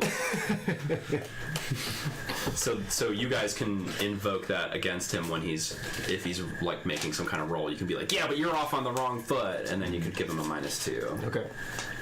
And even when that's checked, because it's an aspect, right? Even when it's checked off, you can still spend a fate token to invoke it against gotcha. him. Yeah. All right. Yeah. What? We should probably go in a particular order, but Who's gone? I went. I charged Steven's in. gone. We said something about Quick. I think that I quick used. is the And initiative. charged like past them and then moved up to the lake? I ran. Yeah, I charged. I blew. I didn't think I could do it to both of you, so I had to pick one. I have a 2. Yeah. Who has the highest quick? I have a 1. I think you've got a 1. Oh, two. for the. I got you. I have a 2 also. Okay, and I guess who's got the highest aggressive or 0. I have a 3. Alright, we'll say Josh is gonna go first. It's cool that you went, Stephen, but I probably should have done like an initiative order. So it'll be Velveeta and then Hoovesworth. And then Wait, did you say aggressive next? Yeah, I think Daniel should be going first. oh, I'm sorry. It's quick, That's okay. quick, and then aggressive is a tiebreaker. What does that total add up to for you? A 3. Break ties in whatever manner makes sense. Yeah, I think aggressive makes sense in this situation. That makes sense. The tiebreaker would be different. Like if it was like a wits thing, it could be clever. Yeah. But this is kind of like we're kind of it's a bit of a race at this point. Yeah. Who's acting first? Okay, so Hoovesworth and then Valvita. And then Truffles. And this competition is timed as well, or is it just kind of a free for all style? Thanks for asking that. Yeah. Best man wins. It's going to be 18 exchanges. Okay. All right. How many did we do the last time? Was that just 5? I think. Or was it 15? Or 4 or 5, yeah. Dang. Yeah. Significantly longer. Yeah. Roll. Yeah, maybe that's too long. It sounds like a whole night. I know. No. Let's do 9. It is what, like 9 o'clock now? Yeah. Let's do 9. Okay. Because the idea is that you're cooking more than one dish. But you do all have... Okay, yeah, also you have sous chefs that they're not bots, but pass those around. So on your turn, you can also tell your sous chef to do something. So you're kind of acting as if you're 2 characters, but they're just not very good at much of anything. Okay. So Steven, go ahead and do that too with your... Well, what was it? Do something for my sous chef. Yeah. You can have them create. So yeah, in general, in this, you're right now you're creating like prep aspects, right? Because you haven't gathered the ingredient yet, or you can have him go out and like lure the ingredient or something. Let me just see what he's good and bad at. Hold on. Or he can be sabotaging other people, or you can be attacking other chefs. I'm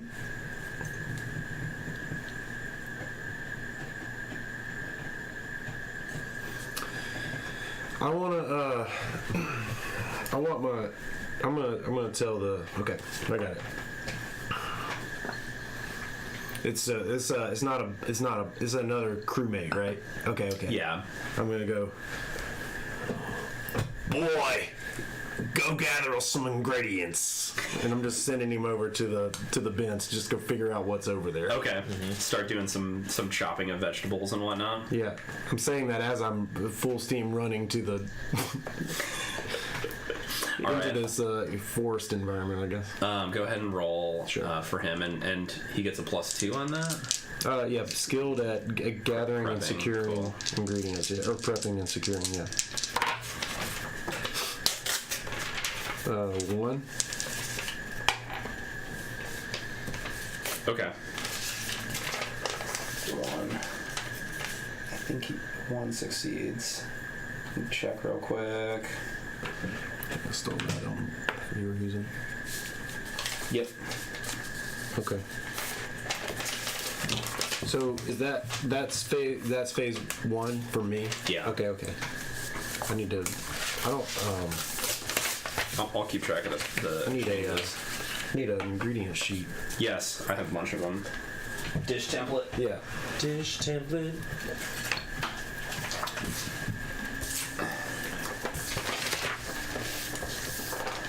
Thank you. Birthday boy. Thanks. Prepped veggies. Let me back over there. Thank you. All right. Hoovesworth.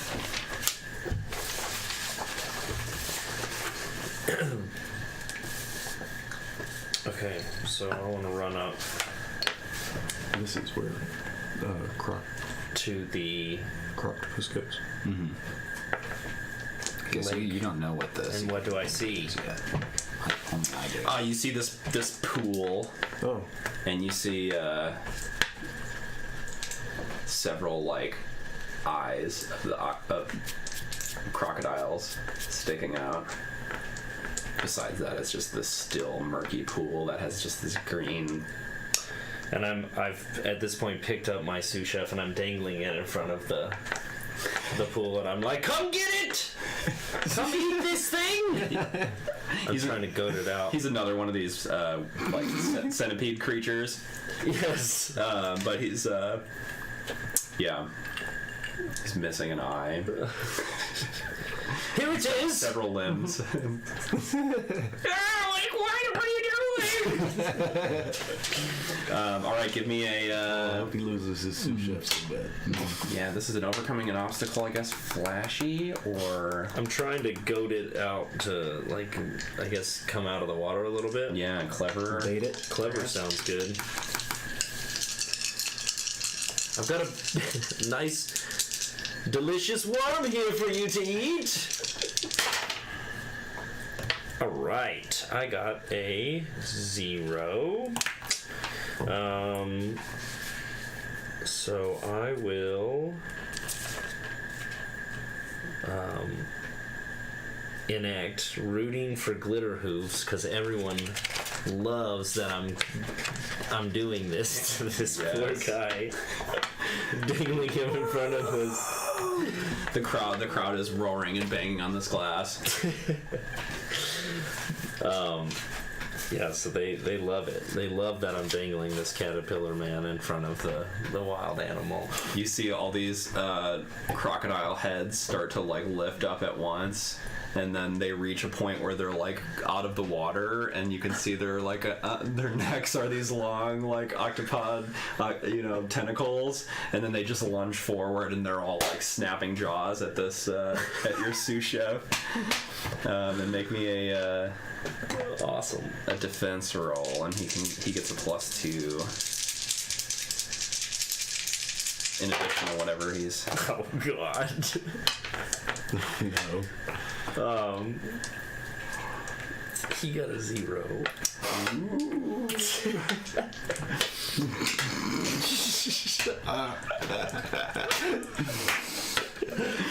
All right, he is check off the condition of knockdown. He's like missing several limbs, but he's still we're like totally gonna be able to help out. But You idiot! What are you doing? Why did you get hit by this? what does it I'm say yelling at under him. something like down, but not under stunts? Like they can get back up. He has to overcome the challenge before he can. Yeah, to get back up. Yeah. Okay. But nothing can attack him while he's down. Is what I gathered. Yeah. Okay. Cool. He can't be taken out during the competition. We'll say that all of your sous chefs are all these weird centipede creatures, and that they can like regrow their limbs and stuff like that, and that's why they sent them in. So they're like, rather than being robots that are repairing themselves. I'm just berating him for getting attacked. I'm like, what are you doing? Why did you get hit? Why didn't you evade? Evade.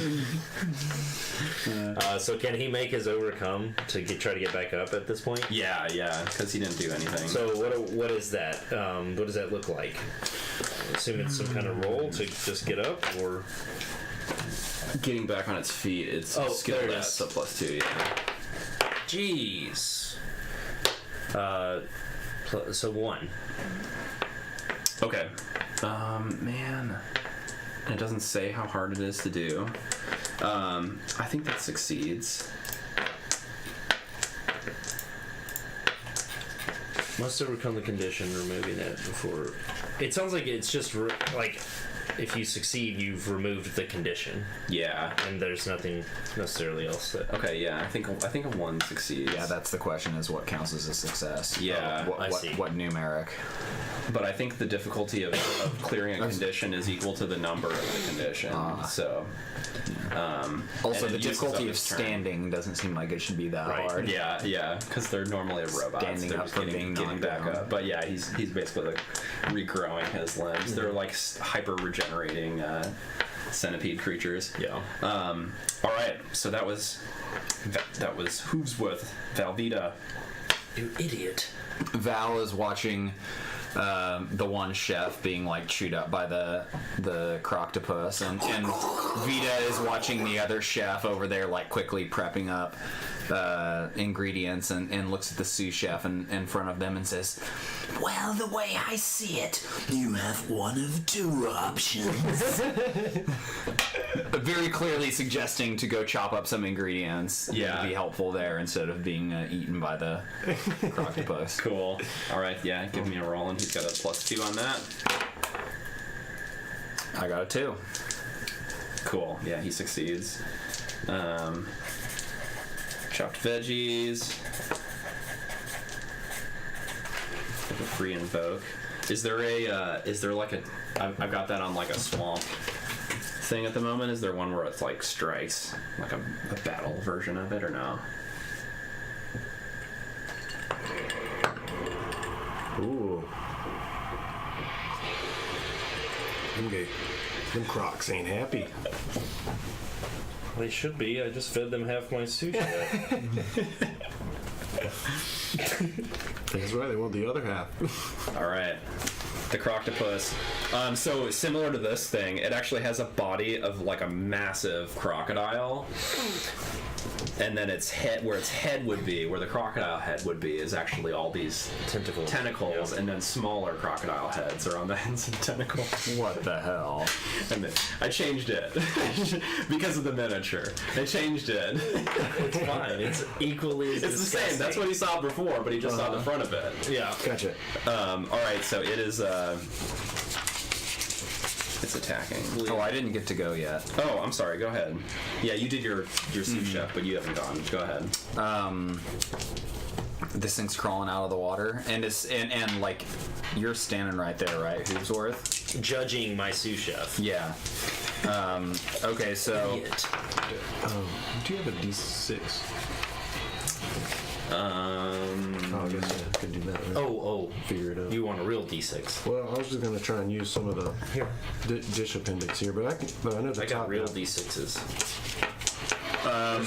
So I am going to carefully try to like collect some ingredients. So I guess I don't know if that looks like attacking.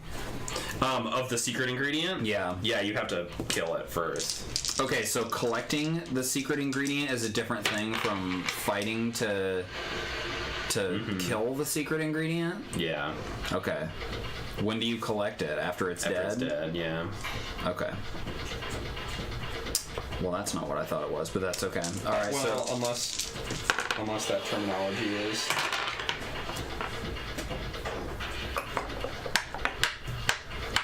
I just assume that once it's dead, you've got it, or is it another roll to then like?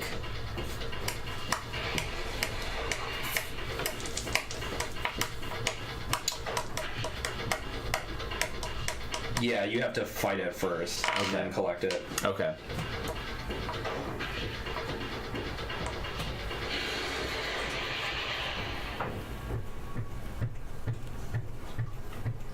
Gotcha.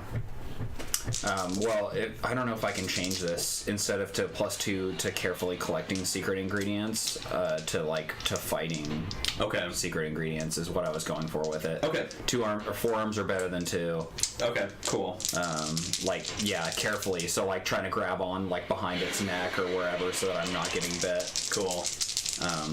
That's my stunt that I can use. Do I have to declare that I'm using a stunt before using it, or how does that work? Yeah, Is it probably. one that you only get to use once a... Yeah, once per. Yeah, probably. Okay, so careful. I got a 3 plus 2 is 5, and then my dice were a wash, so I got a 5.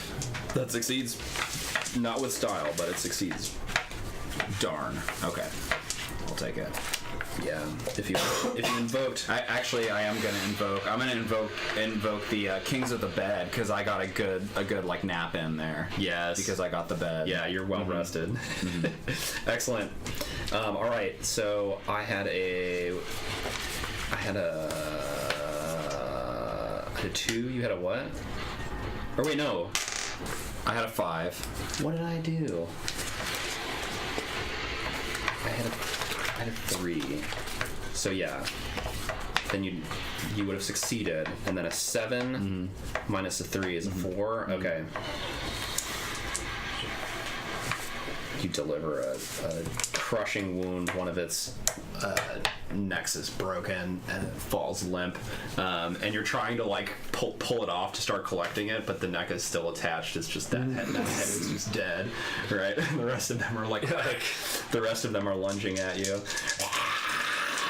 And they're trying to create an advantage by grabbing you, right? By like clamping on with grappling, its teeth and grappling. Yeah. So make a defense roll, and you're looking at a 4. Okay, probably quick makes the most sense. Darn, I got a 3.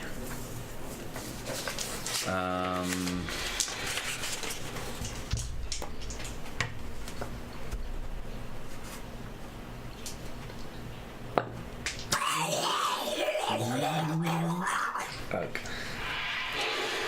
They're all like cheering and roaring in the background. They love it.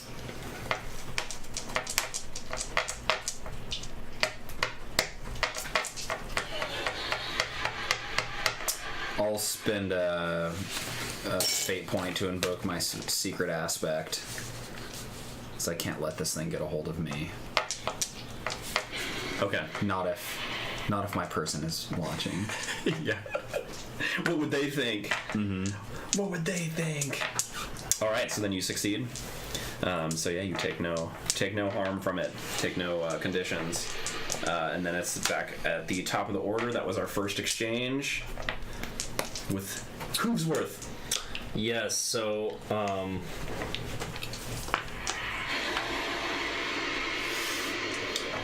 I want to basically create. Okay, so tell me again how collecting this ingredient works. What do I have to do? You have to kill it. The whole first. thing? Yeah. Not just one of the limbs? So how do I know how am I going to kill it? How do I know when You gotta it's like attack it and deal harm to it. certain amount of harm? Mm-hmm. And you can also create advantages against it where you're like, oh, I tie the heads together, or like I trip it, or something like that, that then other people could invoke to deal more harm But to. do we take harm? Oh, it's our conditions. Yeah.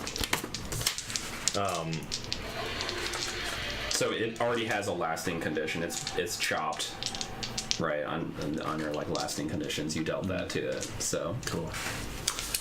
this head is like half So- hanging on.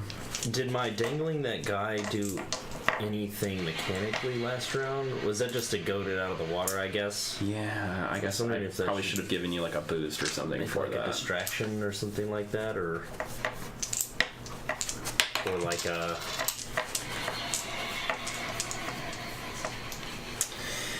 Yeah, I'll give you a boost to this round. Okay. It's just because yeah, you kind of just.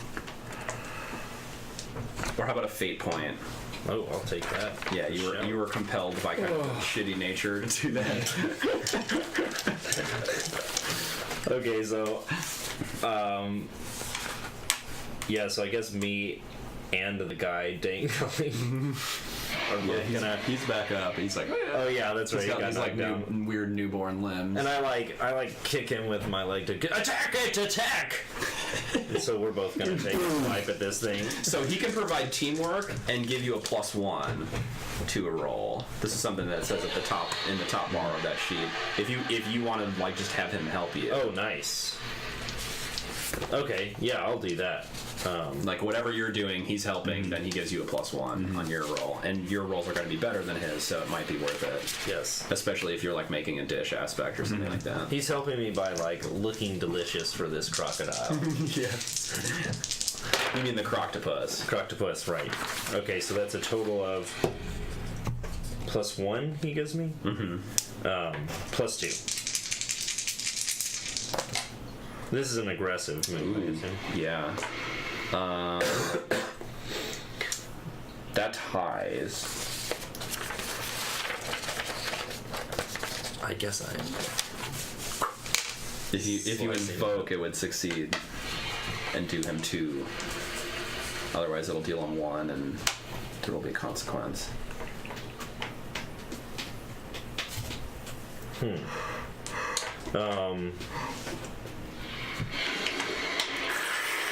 Yeah, I guess I'll need to. Yeah, I'll pay. Well, I guess I can use my well rested. I'm on my game right now because I'm well rested and groomed. So I slick back my hair. Perfect. And add a +2 to that. All right. So that was just a regular success. You dealt a 2, so it is on its deathbed. Back you beast! Back you beast! You haven't seen the last of who's worth. And Josh is up. Ida. Like if it's a contest and you're rolling against each other. I was wondering, like, let's say, or go ahead. It's okay. Yeah, I'm not sure how you would use your aspects to what against them. Like your aspects are generally you're using them to boost you. Gotcha. Cool. So if you're rolling against each other in the form of a contest, like if they're attacking you and you're defending, then you can use your aspect in that case as like an interrupt. You're up. Oh, it's my turn? Mm-hmm. Well, yeah, I'm just going for this thing again. Yeah. We gotta kill it, huh? Yeah, it's dying. Excellent. I don't know. I'm being clever about how I do this. Alright, I got a 3.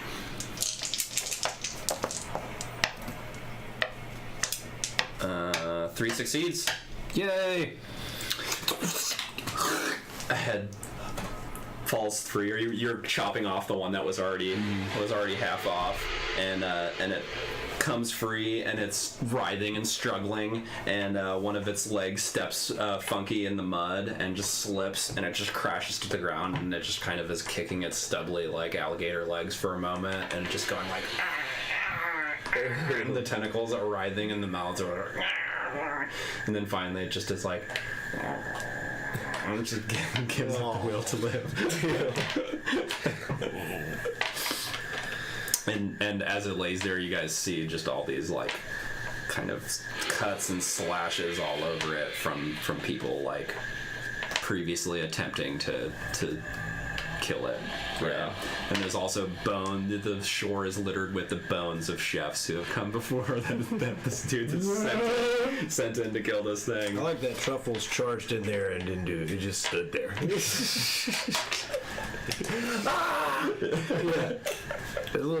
Everything's like. But the good news is that your turn is now, and you can start collecting it. Sweet. I'm gonna. I guess I don't need to do anything. I can just go ahead and take it back and start, and I can prep. So this is really the first time that I think Truffles has seen it, right? He's been watching it all go down. Mm-hmm. Okay, so instantly he thought to himself, "I've never seen anything like this," but I've seen something that maybe might translate flavor-wise. There was one time they they had to stop on a planet for like a refueling mission just to see what they had, and he ended up working on some recipes for a Naga chowder. So I think that he's going to try to do some type of chowder with the bits of croctopus. Excellent. So I'm going to go ahead and take it back to my station, and I guess I'm going to spend this turn prepping. Okay, well, you have to collect it. Okay. Is an action, so go ahead and roll. Sure. To collect it. Oh, I thought it was dead. You gotta like pick it up as an action. It is kind of strange, but that is weird. 0. I can aggressively pick it up. There you go. A 3. Yeah. Actually, you know what? I'm just gonna skip over that and say that you guys all just collect it. So they're let's just do that. Because you slew it. That was the obstacle. Like when you're collecting it, you're rolling against a passive opposition, because if it's like dark matter chocolate, you're like, it's dangerous to approach, but it's not actually like fighting you. It's not an NPC thing, right? Dark matter chocolate. Yeah. So they're like, that's the passive. Wait a minute. So this was an active opposition that you guys all overcame, and you slew the creature, and so you're collecting it, but Steven, you'll get to start creating dish main dish aspects or prep aspects or whatever with it now. At this point, you've collected it. You guys all have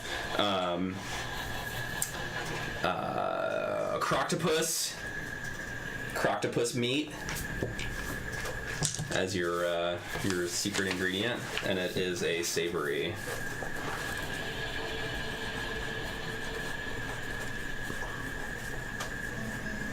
Does this have to be in both of our dishes? Has to be in all of them, yeah. Every dish that you make. That's what I thought. It's the secret ingredient. The croctopus? Yeah. Oh, I think I messed that up last week. Now.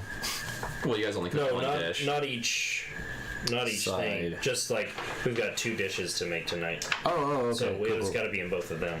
Gotcha. Yeah. Oh, I almost had that too. I changed my. Okay, good. All right, so you guys have all collected it, and so Stephen, you can start creating a main aspect. Yeah, I'm or a gonna, plating aspect. yeah, well, I'm not plating, but side aspects.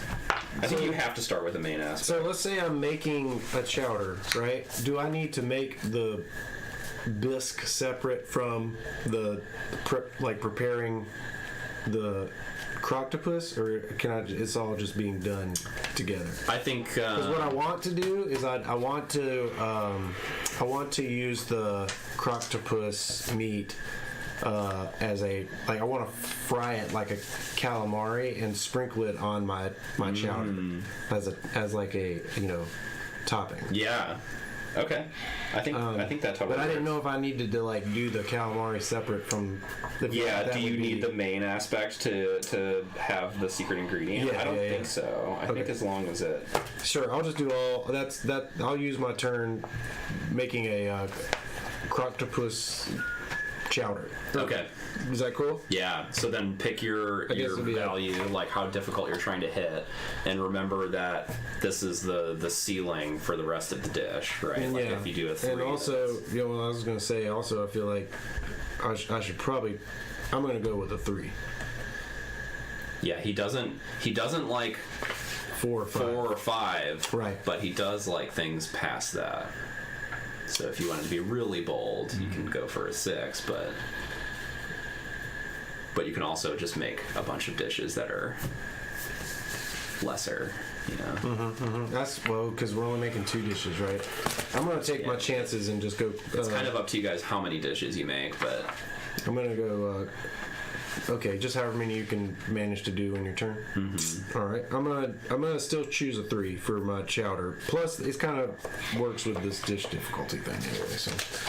So, Whenever you're using aspects that you've generated, is there a certain amount you can use? Do you have to use only one? Can you use multiple? on a single roll. Yeah. Yeah, you just have to pay for each one. Okay. And That's what I they have to all be narrative justified. I was supposed to. Awesome. This was savory I'm working with. Long list, right?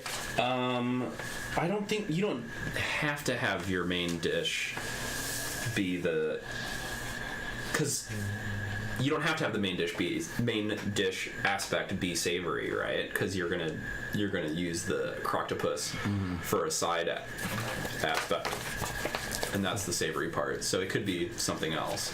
You want to save the savory for the croctopus part. Yeah, it's so the whole chowder wouldn't be considered savory. Chowder could be cool. Okay, so just the croctopus is so if I have a cool savory. Yeah, I mean, are you trying to use the croctopus in the main dish aspect, or are you trying to use it like frying it up later as a side? No, I'm using it in like the fried bits are like is the topping too, but it's got like a Yeah, clam it'll chowder, have meat little in it. bits of Okay. of croc. That's what I was asking if I had to that do kind that. of seems separate. more like a side. That's what I was asking if I had Yeah, to do that. it seems like separate. then your main dish would be like your chowder, and that would be like cool or something, and then your side would be and like a croctopus tempura croctopus, side. yeah. Okay, yeah. I don't know if Sure, I'll I'm do it perceiving that too. wrong, but I'm gonna make. Yeah, I'll do it that way. That's cool. That's what I was asking a minute ago. So a 3 for chowder, and I roll for that, right? Yep. And And you're adding the culinary approach. so I'm supposed to add cool for chowder, for the chowder bit. And then it's a 2. No, a wash, just 0. I don't know. But you can invoke your like prepped vegetables and No, the veggies are for a side. barroom hero and stuff like that. You can invoke. I'm gonna have. All right, I'm gonna. Yeah, I don't know how I could do barroom here to save that. Or you can switch up I'm the gonna just tactic and have my- this be savory if you feel like your bonus isn't high enough. Is the value? I have to hit the 3 that I set right for it to be complete. Yeah, so I definitely need to spend. I'm just gonna. Yeah, I'll use the prep veggies. Okay. I'll throw some carrots and stuff in there. And Yeah. stuff, but He prepped all the good stuff. all right, that's better. I said it was a cool chowder, right? 3. So that's right on the money. Cool. Cool. Excellent. And then my old boy, he's going to fry up some bits of calamari. Yes. Does that work? Yeah. Okay, Totally. I'll let the sous chef. I'll let him handle that. All right. That's 2 turns for me. Yeah, or both my guys. Yes. Yeah. Yeah. Out of, we're going to 9. And you get an invoke under the chowder aspect. You just draw a square. Under this. Yeah. It's kind of important. Okay. And then roll for your sous chef, your insectoid sous chef. Oh yeah. Well, how difficult is I guess I gotta figure out how difficult fried calamari bits are, or croctopus bits are. Well, you don't. Are you creating an invoke on it, or are you actually starting the? Are you actually? Well, they said I need to do it making as a a side, so I'm gonna let the sous guy do it, and I'm only gonna make it be a 1. Okay. Just because I'm just trying to be. I know Yeah. he doesn't have great skills, so he only gets a +2 at prep, right? Is that what it was? Prepping or securing ingredients, making or plating dishes in any flavor. Yeah. So he gets a Yeah. +2. In that case, I'm gonna change it to a 2. Okay. Is that okay? Yep. Okay. I figure as long as I haven't rolled yet, that's fine. Yes. So he's frying up some croctopus calamari bits. Yeah. Let's see, wash. You got a 2. Cool. All right, and then he's got an invoke on that. And that goes, okay. And the bits are?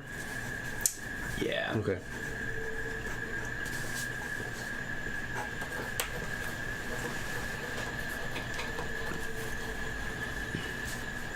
Oh yeah, there's also this thing of like, if you're embracing the flavor of the secret ingredient, then you get an invoke. I didn't know if it counted with him, with my sous chef Yeah. doing it, you know. If you embrace it, you may invoke the secret ingredient to aid in creating this dish aspect using any of its free invokes as you wish. And you guys all have just 1 from that, so if you do create the dish. So yeah, he would get a +2 on that. On that roll. He had enough anyway. Okay. Yeah, it was only a 2, and he rolled a 2. Okay. I should have said that before, but yeah. Do I need to go over a 2? No. Oh. All right, cool. Excellent. So you've got some calamari bits in the fryer, and you're working on your Yeah. chowder, Yeah. dropping all the veggies and the prepped ingredients into it Yeah. as it's on the boiler. And the croctopus is dead, so back up to who's worth. This is your guys' 3rd exchange. How many do we have? 9. Okay, so I know exactly what I'm up to. I instruct my companion who's trying to regrow these limbs to go collect some of the bones of the legionnaires that are finished, destroyed on the ground, to make my Legionnaire's Lament, which is my Legionnaire's bone broth. Yeah. So I force him to do it. Go get those bones right there. I need them. Get the big ones. Sweet. All right. And I go. So I want to. I'm rolling for him to collect these. To basically securing ingredients. And he got a 5 on securing bone broth ingredients. Excellent. 2 plus 3. That's almost as high as he can get. I don't think you need to have him roll to secure the ingredients. He could just pick them up and then start making stuff with them. So if you want it to be like he's making a side. Yes, he's like, I'm trying to get an invoke. Oh, you're having him prep something? Yeah. Yeah, okay. So he's gathered up these ingredients. Okay, yeah. So you've got like also the people who participated in the battle. Also you guys get Beast Slayers. Beast Slayers as a popularity aspect. Fantastic. All right, so he's got some cracked Legionnaire bones. And then oh yeah, he rolled a 5 on that. I don't know if that matters. So Yeah. the invokes. Totally. I'll have two invokes on that. And that's a prep aspect. Now, could I use both these invokes on the same roll? No. It has to be different. Yep. Cool. So I am going to spend my turn. My computer's not responding. I'm going to spend my turn also prepping for the Legionnaire's bone broth. I am boiling water and putting in the appropriate vegetation that I found in the woods, some rosemary and other things into the broth that I think is appropriate. So are you making the aspect, or are you're I'm prepping? Okay. Prepping to so like. Dang, you going for a high number on this? Yes, I am. I'm going for a 7. All right. So here I go. To collect. This is a prep. You're looking at a 2. After the first prep, it goes up to a 2.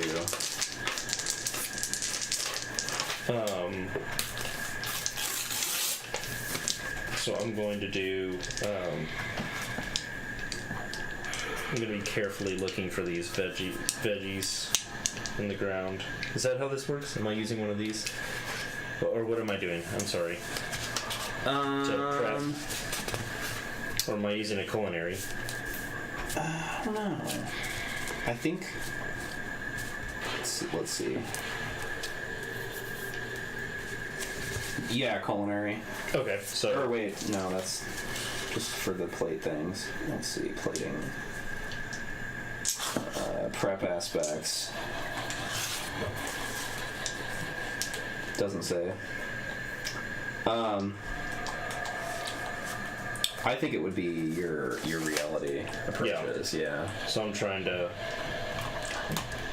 carefully collect these vegetation and prick them out of the ground, making sure I've got the right type of vegetation. So 3. Cool. This is I think bone broth prep. Yeah. A perfect bone broth Well and seasoned. spices. Well seasoned. And how much did you get? 3. 3. Okay, so you got one. Thank you.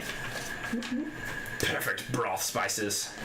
All right, that's me. All right, and Valvita. All right.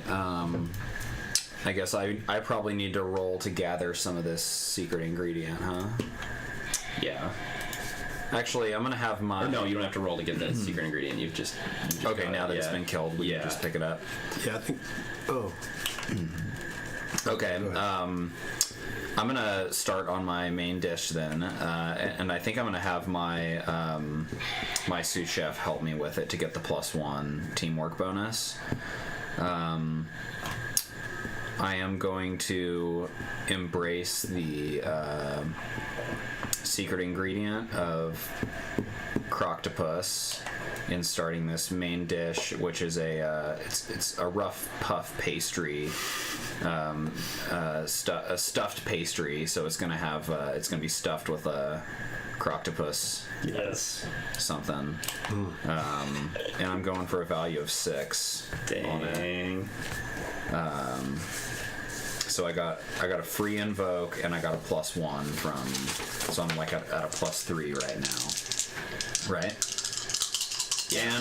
And I'm using my stunt juxtaposition because flavor is all about contrast. I can use sweet in place of savory when creating a savory dish aspect. Nice. Cool. Daniel, who made it so that the guy doesn't like sweet things. Metagaming. I know, technically.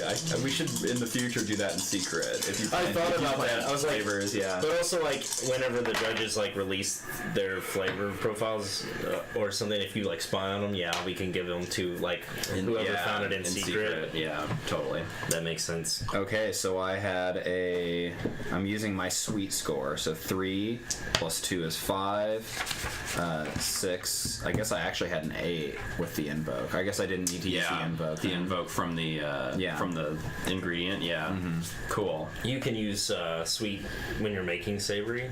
Is that what you use? Once per scene. That's cool. Yes. That's a good one. I like that. Yeah, because there's a sweetness to the bread too, but that's what reminds you of the saltiness of it too, right? It's the contrast. Yes, that's cool. If it weren't for the contrast, you wouldn't be able to tell.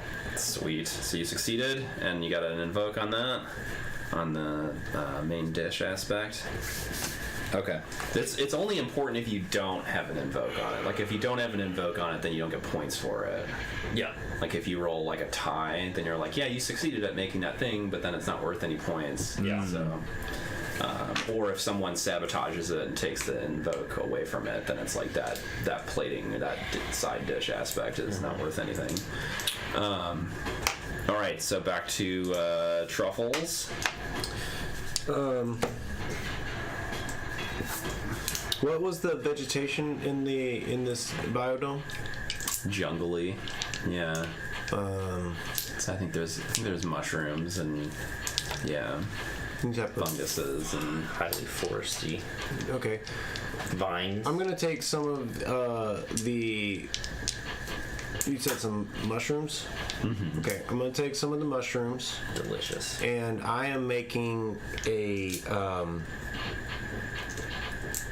I'm making a tea to go along with my chowder. cool. And I'm gonna use. tea. I want to. Naturally. Yeah, naturally. Tea and chowder. That's a great. I can't wait to do this for myself. I love this. I'm gonna take some of the water from the pool as a to make the tea. Yes. It's and got some of inky the blood in it. yeah. I'm taking some of that. I'm putting the water on to boil, and milling up some mushrooms, I guess. Yes, cool. And then that This is a side aspect? Yeah, this is Okay. going to be a side.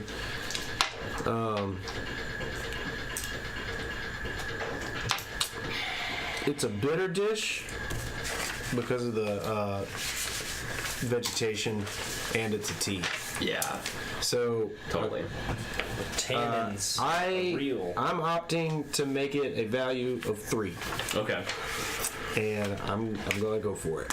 And is your sous chef helping you, or does he do something else? The sous chef, I'm gonna have him. Yeah, we'll have him help. Yeah, let's do that. He'll just give you a +1. Yeah, But yeah. I don't know if let's see. We're only on turn 3. I got there's a lot of stuff I could do, I guess.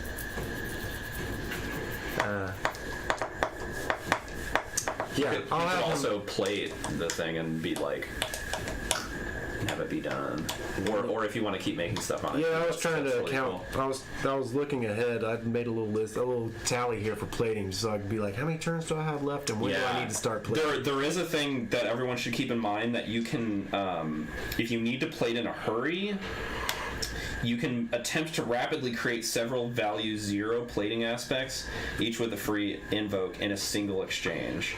You have to roll against a difficulty equal to the number of plating aspects you're creating, -1. So say you have like 4 dishes that haven't been plated yet. You're like, okay, I'm going to plate all of these at a 0. So you have to plate in order to each just dish. complete them and seal them off, you know? You have to plate each dish. It's not just one plate with the thing, because I saw the one. Well, you've only made one dish so far. You just have all these side things. Like each Right. sheet of paper is its own dish. Gotcha.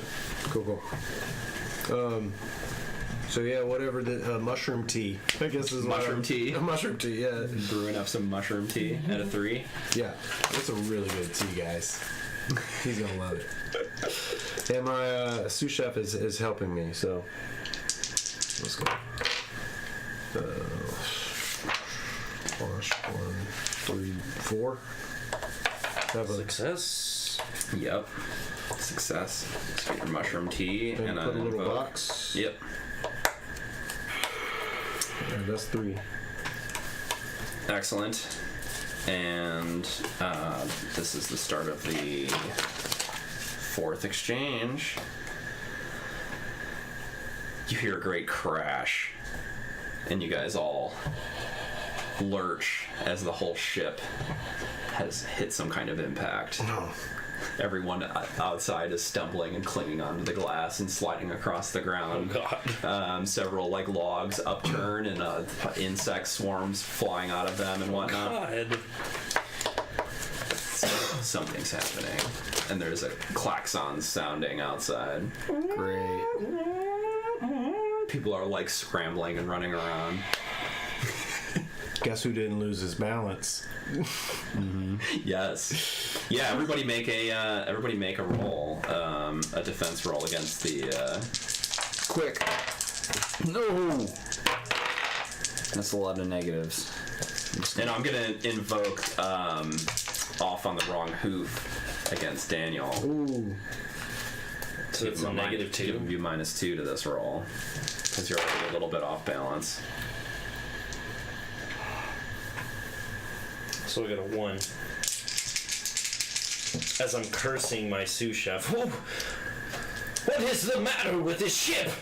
All right, you're looking at 3. Who beat? Oh, I failed. Yeah, I have a 0. Dang, y'all. All right. But I'm invoking Beast Slayer because I am a badass.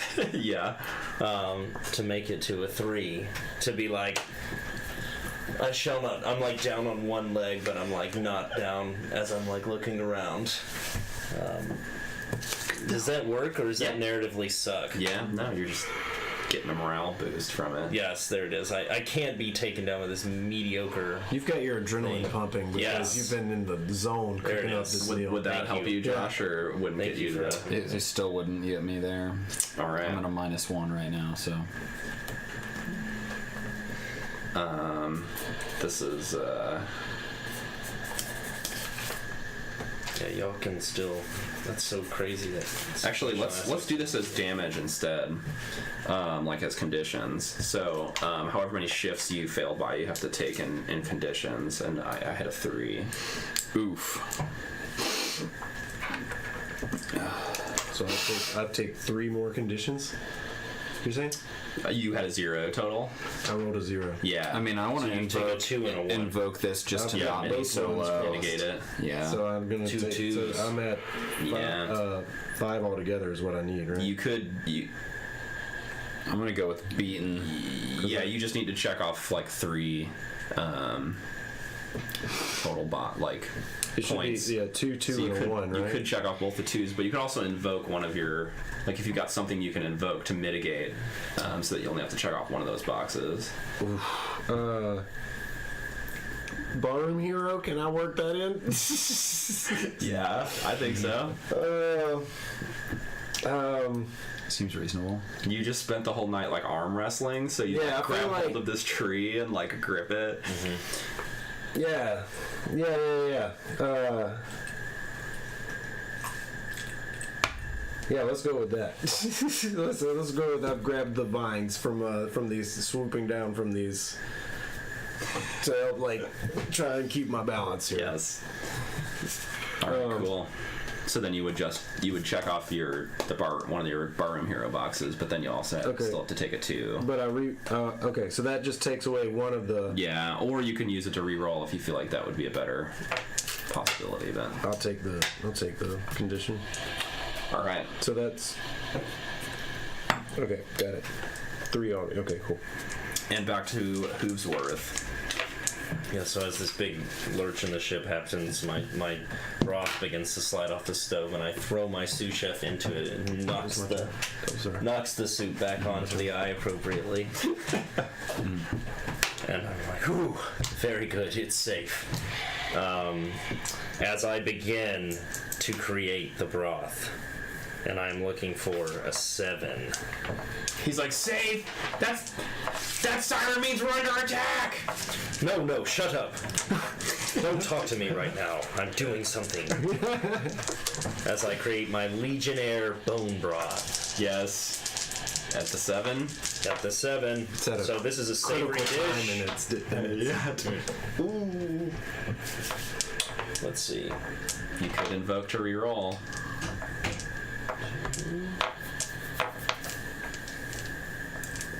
And if someone really wants to fuck with him, they could pay a token to invoke his off on the wrong hoof. Oh yeah. Yeah, Against I him. will invoke. I expected Stacking up this. those fate points. The perfect bone broth spices to re-roll because this is perfect. Oh geez. Oh. Wow, even worse, huh? Worse. It's just the worst. Unforgivable. That's why I feel like it's statistically better to take the +2 Yeah. than to re-roll. Unless you've got a really bad roll. You know, like you've got a -3. It's So always this is my only attempt re-roll, at the dish. I can't try it again next round. No, Can't you abandon. can. Yeah, you can try it again next round. I think. Let me double check. I didn't mean to use that one. I should use that one. Yeah, that's Is this savory? yeah. You also get a free invoke from the secret ingredient.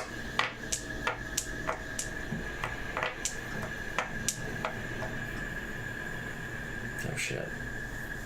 Okay. I think I got a chance. I'm gonna gamble. Ooh.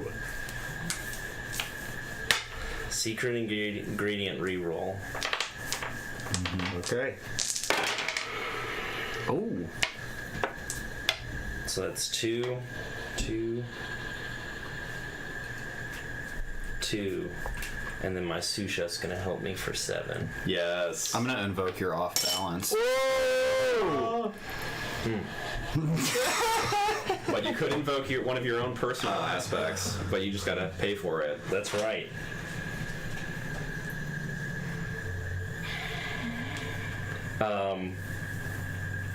Yeah, I will do Which that. ultimately is just like it's making people eat Yeah. up their currency going back. One of my other aspects is that I'm...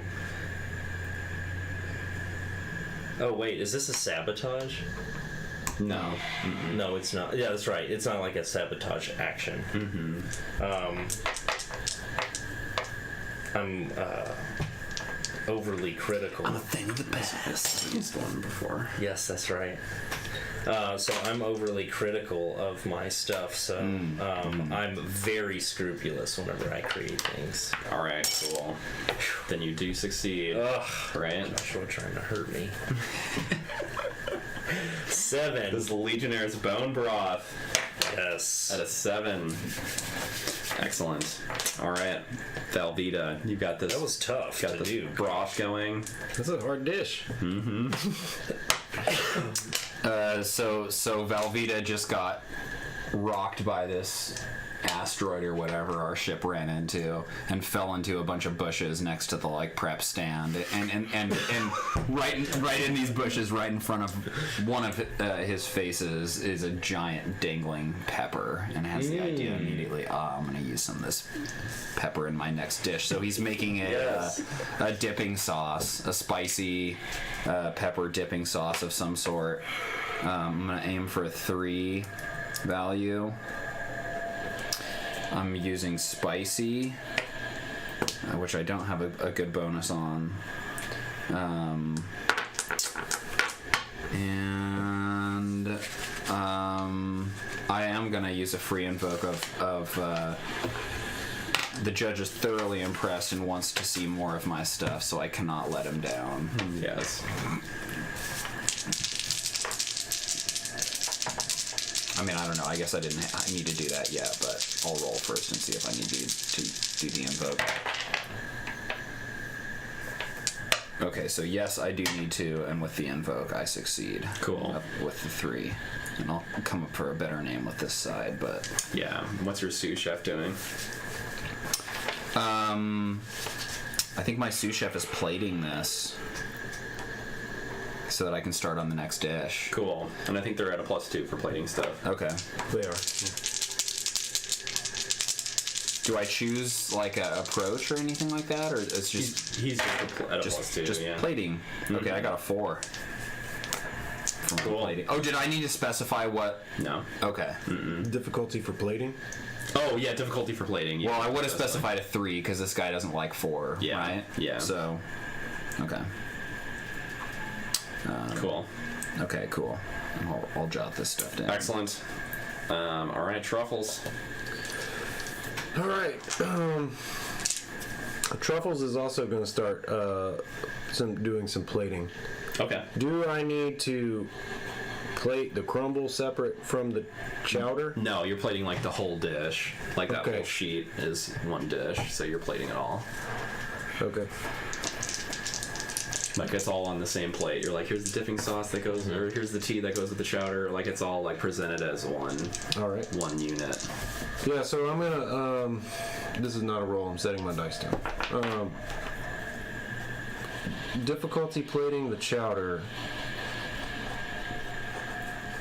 Does the plating difficulty affect, like, he doesn't like dishes that are 4 or 5, but does that mean That's the the plating main one. too? Just the main. Just the main. Okay. Oh, I believe so. okay. So plating, I I can, misunderstood that then, but that's fine. okay, so plating I can shoot. Do you? I can try to shoot high for it. Okay. Well, you can't go higher than your main dish. No, Right, yeah, that's right, the cap. right. Okay, cool. So 3. So that would. Oh yeah, you could have. Yeah. Yeah. Mm-hmm. So all right. Well, I'm gonna go with a 3 then for plating my croctopus chowder with fried croctopus crumble, Yes. and then I'll do the tea separate. I plate the tea separately, or I'm plating. the tea? No. This is all together. This is Oh, all okay, like one. so I shouldn't even bother to plate yet. I should wait till I have everything that I've finished cooking. No, like everything that you've done so far has all been like a single dish, right? Was the impression that I was under, right? Yeah, like it's the all chowder different and side the croctopus, components. but I didn't know if the tea counted as a. Yeah, I mean the tea could be a side aspect of the same dish. Okay. I think, Cool, and then you plate all of that together, and then you're like on to the next dish. Yes. You know, Yeah, each exactly. That's what I each wanna dish do. can have a bunch of different side components to Yeah, it. so I'm plating the chowder and crumble together, and well, I guess the tea too. So a 3 for all that. Cool. On the plating, And then- I'm gonna.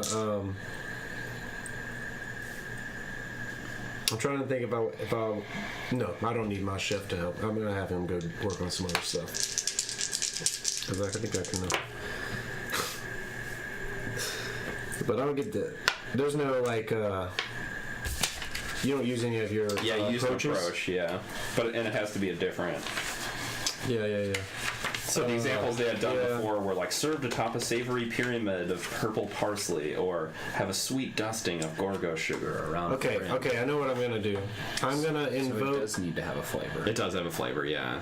Okay, so It did sorry. What I was saying is that you don't have to declare what flavor necessarily. Like the robot, the sous chef uses like a +2 no matter what the flavor is, but you do have to declare what the flavor is. Okay. Yeah. Gotcha. all right, form of the plating. And I'm doing Yep. cool. All right. In that case, I've used 3 of them. I'm gonna go with a Which one did I make? I don't want to use that. I'll just do the a sour plating. Okay. I don't have a. I cannot. I couldn't give you it. I can't justify it. Yeah. Well, you have a moment to think about it. They've got lemons and limes around the cooking as like just normal, you know. You guys are both plating up your dishes, and these weird, like, hover floating camera things are, like, zooming in. You can see their lenses, like, extending and zooming in on it, and in the silence of, like, everybody's just scattered outside, right?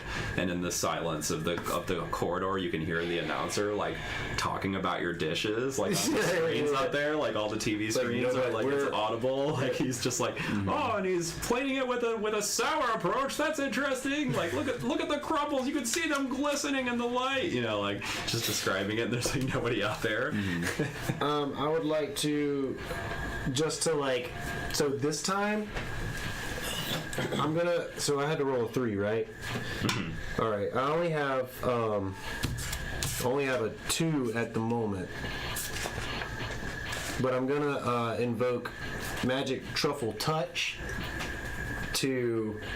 Even though I haven't had a chance to do the thing, no one in this room knows that. Yeah, it's true. So I'm just touching it, pretending like I'm doing the same thing I did before, but I'm not actually doing right at the camera. Yeah. But I actually don't have any special ingredient. Cool. I bought it. Okay, good. So if that's the case, then I just barely succeeded. Cool. It's the sour touch. All right. At the start of the 5th exchange, I sent my sous chef to go start. Just assume he's prepping something for my next dish. Okay. I haven't decided what it is yet, but he's prepping it. Okay. Go ahead and roll. He's got a +2 and he's trying to hit a 2. It's a 3. Okay, so he Do succeeded. you have more of these, Keith? I do, yeah. They were in the stack that I passed to you guys. Or was that only enough for... Okay. Oh, I had an open. All right, my turn. Real quick, and actually I think we'll wrap. This is a clean point, but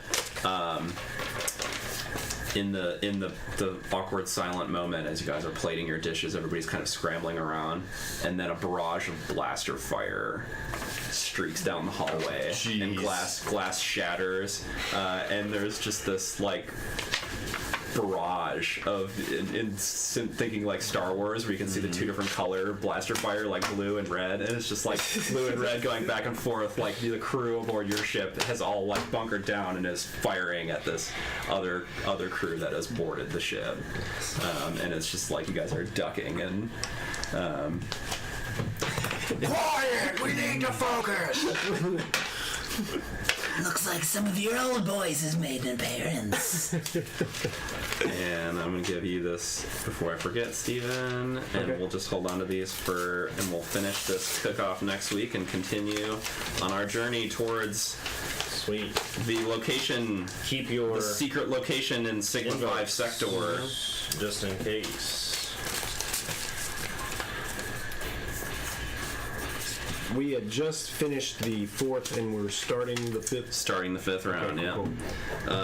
Thanks for tuning in, y'all. Ah, thanks, positivity. If you enjoyed what you saw here, make sure to give us follow. Yes, please. Subscribe to our YouTube channel. Yes, please. Where you can find archive videos of all of this good stuff.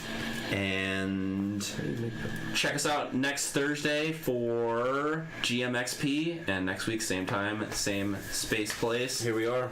For Uranium Chef. Thanks for tuning in. Pose. Peace.